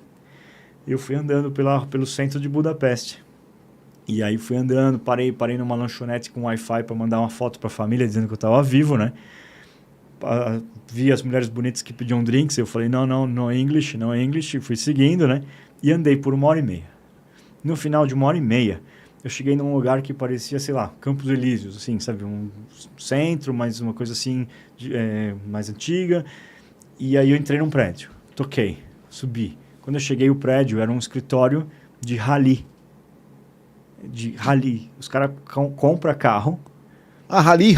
Tipo corrida maluca, assim. Sim. Mas ele compra uns carrinhos antigos e vai pro Cáucaso, vai pro leste europeu, vai fazer rally. Leva os ingleses, leva todo mundo. E o indiano era dono do escritório. E aí ele começou falando, vem comigo, não sei o quê, você vai ficar na minha casa e tal. Entramos no carro e fomos embora. Aí nisso, eu olhei e não estava entendendo nada, fui pra casa dele. Aí ele falou assim, agora vamos comer alguma coisa. Fomos para um restaurante. Aí ele chegou, e aí eu descobri que era o último dia do escritório dele naquele ano. E que eles estavam fazendo ia ser a festa de fim de ano. Então, todo mundo começou a chegar. O russo chegou, os caras que estavam no banco, um monte de gente que eu vi naquele dia, igual o final do filme Peixe Grande, todo mundo ali dentro do esquema. Aí, o cara olhou e falou assim, e ele chamou Aravind, ele era meio que um dos caras que estavam, aqueles clientes que está sempre. E ele falou, para a música, o Daniel vai tocar. Aí ele pegou meu violão e me deu meu violão. Aí eu falei, o que você toca para essas pessoas, né? Cada um de um canto, muito diferente, cara? né? Aí eu falei, Brasil, vou tocar a Garota de Ipanema. Aí tentei tocar uma Garota de Ipanema, os caras, legal, Brasil, bacana. Mas não pegou, não deu choque, né? Aí eu falei, bom, já que eu não fui no certo, eu vou no incerto. Eu tava tocando Buena Vista Social Club naquela época, porque eu gostei. Eu falei, vou arriscar. Buena Vista tinha ido lá fazer um show. Todo mundo conhecia aquele negócio e todo mundo pirou. Aí depois daquilo, virou festa e eu saí tocando Elvis, tipo 2 da manhã, neve caindo, a gente lá cantando, assim, nesse nível. Aí beleza. Nesse dia eu fui embora com ele, fui pra casa dele. Aí na hora de ir embora, ele falou, Daniel, preciso te contar um negócio. Eu falei, puta, vai dar uma merda, o que esse cara vai me falar? Ele falou, eu tô indo pra Índia daqui a 3 horas. Eu vou entrar de férias, vou ficar 15 dias fora e quando eu voltar eu nem volto pra essa casa. Pode ficar aqui na minha casa. E conta com a minha secretária porque você precisar, ela te ajuda e obrigado. Aí no dia seguinte eu acordei, não tinha ninguém, cara, só tinha eu na casa. Só eu, cara. E aí eu olhava assim, uma casa imensa. E eu falava, o que eu tô fazendo aqui, cara? Eu comecei a chamar, sabe, fazer vídeo com a família pra mostrar. Você podia ligar pra família, galera, tô sozinho aqui, se quiser vir aí. Não, dava uma loucura. E aí eu comecei, aí eu saí e tal, não sei o quê. Aí passou uns 3 dias, veio o dono da casa para fazer uma inspeção. Aí eu falei, já tenho a história, vou embora. Aí beleza. Aí eu fui para um albergue, um hostel, né? Do lado da ópera de Budapeste. Peguei lá e tal. E eu sempre levo o meu óculos de natação e a touca. E lá, você tem em Budapeste as termas. Já ouviu falar desses negócios? Não. Cara, o negócio é um museu de Ipiranga, com 500 anos, sei lá mais, com piscinas, milhões de piscinas, de diversas temperaturas, ao ar livre e fechada, com gente do mundo inteiro. Aí, tá bom, aí beleza, peguei, saí, fui indo embora, e no caminho eu parei numa cafeteria, e tava lá tomando um café e tal, e quando você fica, tava com o Wi-Fi ligado, né? Tipo, sabe, prestando atenção em tudo, né? E na Budapeste você não entende nada, você não consegue ler uma palavra, porque é tudo estranho. E do meu lado tinha uma família com um mapa igual ao meu, sabe, de turismo. Aí eu falei, mesmo mapa, sabe, brinquei assim, besteira. Aí nisso ficamos amigos. Era um casal de neurocientistas alemães, sabe, um americano e uma alemã e um menininho, uma criança, assim, 3 anos. E aí ficamos amigos, foi super rápido. Mas nisso eu só mandei um Facebook pros caras e beleza. Fui embora para fazer a minha natação. Que é um lugar que é super louco, eu brinco que chama Sesc Budapeste. Porque o negócio é muito legal. E gente do mundo inteiro, né? E você paga um valor pequeno e você pode usar. Então eu peguei uma piscina olímpica, aberta, tipo 30 graus, numa temperatura de 10, 5, sabe? 0 grau quase. Fiz um treino de 2.000 metros. Aí... Essa história é bem louca. Falei pra você que era louca e dá mais de 10 minutos. Aí, nisso, eu fiz o meu treino, saí do treino e fui para uma outra piscina, que ficava em volta, assim. E aí eu parei para ouvir o som daquela piscina. Gente do mundo inteiro, cara. O chinês, o italiano. A piscina lotada. É gente do mundo inteiro, porque tava lotado. Tinha não lotada, tipo, de metrô, mas assim, você ouvia as pessoas, né? E aí eu olhei e falei, quer saber? Acho que eu vou interagir com alguém. Por causa da ópera, eu estudei idiomas quando era auditor, então eu falo um pouco de alguns idiomas, francês, espanhol, italiano, falo alguma coisa. Aí eu falei, vou falar com os italianos.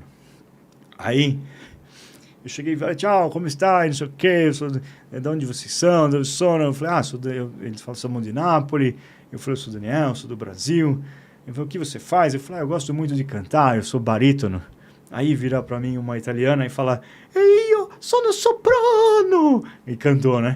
Aí eu olhei pra cara deles, todos assim, todos olhando pra mim. Eu falei, penso che un sogno così non ritorni mai più.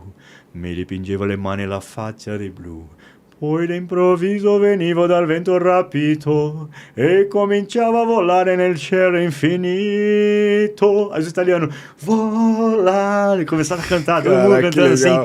E aí, nessa hora, a piscina que eu tava, ela era uma piscina que tinha propulsores internos. E ligou, fez... E aí você fica girando, como se estivesse numa panela, assim. E tava todo mundo esperando aquilo. E aí, começou a girar, a gente começou a girar naquele negócio. E eu comecei a cantar tarantela. Girando e cantando. Tipo assim... Sabe, cantando, aquela loucura. Nessa hora, aquela minha amiga que tava no aeroporto, que veio comigo, que eu não encontrei mais, tava indo embora nesse dia das termas. E ela ouviu e falou, parece a voz do Daniel. E ela saiu gravando e fez um vídeo quando eu tô lá com os italianos cantando, batendo na água e cantando tarantela. E aí me mandou esse vídeo. Esse vídeo eu tenho guardado. Então, beleza. E depois disso tem várias histórias que foram rolando lá em Budapeste e tal. E para finalizar essa história, pelo menos, é que eu fui para Viena, depois fui para Praga, né? Um monte de coisa acontecendo. Um dia antes de chegar em Berlim, os caras que eu conheci no café da manhã falaram, ô, Daniel, minha esposa deixou você ficar em casa. Aí eu fiquei na casa dos caras também. Caraca, velho. Entendeu? Então, assim, é aquela sensação de você poder ir vivendo, né? Situações... Se eu tivesse tudo programado, não teria vivido nada disso, cara. Entendeu? Pô, muito legal, né, cara? Mas assim, tem que muito a ver... experiência, bicho. Mas é que tem a ver com o que você tá aberto para viver numa viagem. Sabe? Se você... Porque é o legal... Cara, dá pra fazer um... Dá pra escrever, dá pra fazer um monte de loucura, né? Um monte de loucura, porque só isso aí dá um clipe já, né? Não, mas é só de história surreal, assim, cara. Dá pra ficar falando, assim. Que irado, cara, muito bom. Então, Thiago, esse foi o Thiago, né? Deixa eu ver aqui, ó. Thiago, foi isso mesmo. Ele mandou aqui, Lorena e Manu mandando um beijão pra Micaela. O Alexandre Dameto também mandando um coraçãozinho. Bruno Varanda. Brenda Batata. Barata. Oh, perdão, é que o celular tava zoando. Barata. Batata com barata no... Foi mal, Brenda, foi mal. Guilherme mandou aqui, ó. Me abraça. Não diz nada, me abraça. Não, isso aí antes ainda, quando tinha uma comunidade no Orkut, chamava Não Diz Nada, Me Abraça. Na época, tinha 500 pessoas, em 2002 ainda. Trabalhava na área de cartão de crédito nessa época. Thiago Jonas mandando um sensacional. Simone Marangoni. Sim. Volte pra Tatajuba. Tatajuba é louco, cara. José Antônio Monteiro de Barros. Linda história. É isso aí, cara. Gente, cara... Nem sei quanto tempo a gente tá falando, cara. Eu sei que tô não falando sei, bastante. Não tem muito tempo não, né? 2 horinhas? Quase 2, tá bom. Tá tranquilo. Meu Deus do céu, cara. Cara, queria agradecer, Daniel. Cara, e vou pedir pra você voltar aqui pra gente falar de novo. Muito legal a sua presença, cara. É que é louco, né? Uma maneira, você solta, a gente vai falando, né? Não, cara, você é um cara que você devia dar aula, velho. Você tem uma história e é uma loucura muito legal, assim, né? Sim, eu acho que a gente só tem hoje pra estar vivo, não? E tem que fazer, tem que ir atrás do que a gente quer, tem que tentar, né? Eu acho que o não a gente já tem. Lógico. E, cara, espero que você retorne aqui pra gente trocar uma ideia. Ensinou muita coisa aqui de novo na conversa de hoje. Obrigado pelo convite. Assim, sei lá, quem quiser ver, eu não tô mentindo, tá tudo no Instagram. Sim, lembrando a vocês que o Instagram tá aí na tela, @Daniel Gifone, é isso? Tem o meu Instagram, é Daniel Gifone, né? Tem, sei lá... tem esse do canal que a gente tem... vamos lá. Tem um de empresa que chama Rodante de Fone, que a gente também tem os vídeos que a gente faz. Tem o do grupo Palimpsesto, que é muito legal, é um canal no YouTube. A gente tem 2 canais muito legais, um que chama Draw My Light, que é para mensagens motivacionais, que a gente gosta muito. Tem o da Fernanda Rodante, que é o trabalho dela de artista. Se ela vier aqui, ela mostra também, tal, essas coisas assim. Espero que... Eu tenho um CD eu tenho um trabalho que está nas plataformas, que chama Rodkin Gifone, que é bem bacana. Na Spotify? Ele tá... É um violão instrumental. Eu fiz uma bula pra ele. Ele deixa crianças felizes, é bom pra dirigir no trânsito, pra beber vinho e conversar com os amigos. Pô, que legal, como é que chama? No lombo do jegue. No lombo do jegue? É. Pô, anota aí, eu vou ouvir isso aí, cara. Legal, E lembrando também, pessoal, que no Spotify, essa conversa vai subir pra lá, tá? Vai estar lá no Spotify esse bate-papo com o Daniel. Se quem quiser pode clicar lá. A partir de amanhã a gente já sobe esse som, esse bate-papo. E que o nosso Instagram também é @codificadopodcast. Transmitimos ao vivo todas as terças e quintas, né? A gente traz essa galera aqui. Pô, cara, você hoje foi um figuraço aqui. Pô, eu cara, não esperava. Eu não sabia que ia acontecer, cara. Eu queria trazer mais pessoas como você aqui, cara. Pra gente curtir, né? Legal, pô, foi muito bacana mesmo esse bate-papo. Tem o trabalho das apresentações de PowerPoint, vale a pena conhecer a conte.com.br. Bem bacana também. Sim, acho que vale a pena. Lembrando, se entrar no seu Instagram, a gente encontra isso? Sim, eu coloco lá, vai dar tudo certo. Põe na descrição, a gente também deixa na descrição do canal aí, né? Algumas coisas do Daniel. Queria deixar uma boa noite a todos aqui, um ótimo final de semana, né? Lembrando, se beber, não fale groselha. É verdade, meu Deus do céu, que tava com tanto medo de beber alguma coisa alcoólica. O Daniel ficou meio, se eu beber, eu não vou falar nada. Não, relaxa, Daniel. Se eu beber, eu vou ficar com medo. Hoje em dia tá perigoso falar. Tá, mas, cara... Pensa bem, a gente ficou 2 horas falando aqui quantos crimes as pessoas cometem em 2 horas falando livremente no microfone. Mas foi o que a gente tinha falado antes, né, cara? Tipo, apesar de... É óbvio que o cara... Mas isso já tá instalado... Eu gostei muito, pra mim, uma mensagem que fica é do Zeca Pagodinho, que ele fala, quando eu fico bêbado, eu compro um cachorro. Pra mim, eu achei que é bem inteligente, bem legal. É assim. Isso, né? Tem tanta coisa pra você fazer quando ficar bêbado, eu vou falar uma merda, né? Mas vai dar tudo certo. A gente tá comentando isso porque isso também é um podcast, né, cara? E aconteceu essa semana aí um fato meio que ridículo, mas beleza. Sim. Cara, Daniel... Obrigado, cara. Você... Pô, um cara que nada é um cara do bem, velho. O cara que faz travessia é o cara do bem. Isso aí é legal. Bem, cara. Vamos atravessar Vamos ter que atravessar o Estreito de Gibraltar, hein? 14 cara, quilômetros. Eu vou trazer aqui um cara que atravessou o Canal da Mancha. Nossa, cara, sinistro. É. Eu quero ver. O Paulo Maia, velho. Vou trazer e vou dar um toque na galera. 33 quilômetros, cara. Atravessou, cara. Tem uma galera bacana, assim. Dizem que essa travessia começou por causa de um capitão e um marinheiro bêbado. Mas não sei se é verdade essa história. É mesmo?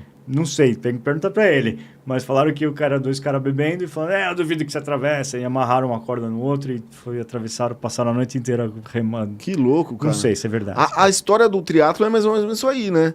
Não sei se os caras estavam bebendo, mas era uma aposta que 3 caras falaram, não, então um fazia cada uma modalidade e saiu daí. Muito louco. É loucura, né, cara? Bom, não sei, tem que tomar cuidado com essas apostas. O cara da maratona se ferrou no final, né? Qual? Ele morreu, o primeiro maratonista, não foi? O grego? Eu não lembro, Ele falou, ele tinha que avisar que tinha ganho a guerra, né? E aí ele chega e fala, vencemos e morre. É verdade. Sacanagem, né? Nem lembrava disso. Bem que não foi aposta, ele tinha que falar pra galera, né? Mas morreu. Cara, legal. 1 minuto de silêncio pelo maratonista. 1 minuto de silêncio. Ok. Pô, Daniel, gente finíssima, viu, cara? Obrigado pela oportunidade. Vamos marcar de você voltar aqui de novo e contar mais histórias, cara. Tá bom. Falar mais de música, falar mais de um monte de coisa aí que você é muito. Cara, firmeza, Daniel. Foi o Guilherme, hein? Guilherme. É isso, Guilherme, cara, brigadão aí, viu, cara? De novo. Pô, o Guilherme é também um cara sensacional. Gente, obrigado. Boa noite a todos. Um ótimo final de semana. Até terça-feira. Não esqueçam. Dá um likezinho pra gente aí, por favor. E se inscreve no canal aí, cara. Por hoje é só, pessoal. Por hoje é só. Valeu, boa noite. Feliz Natal pra todos. Feliz Natal.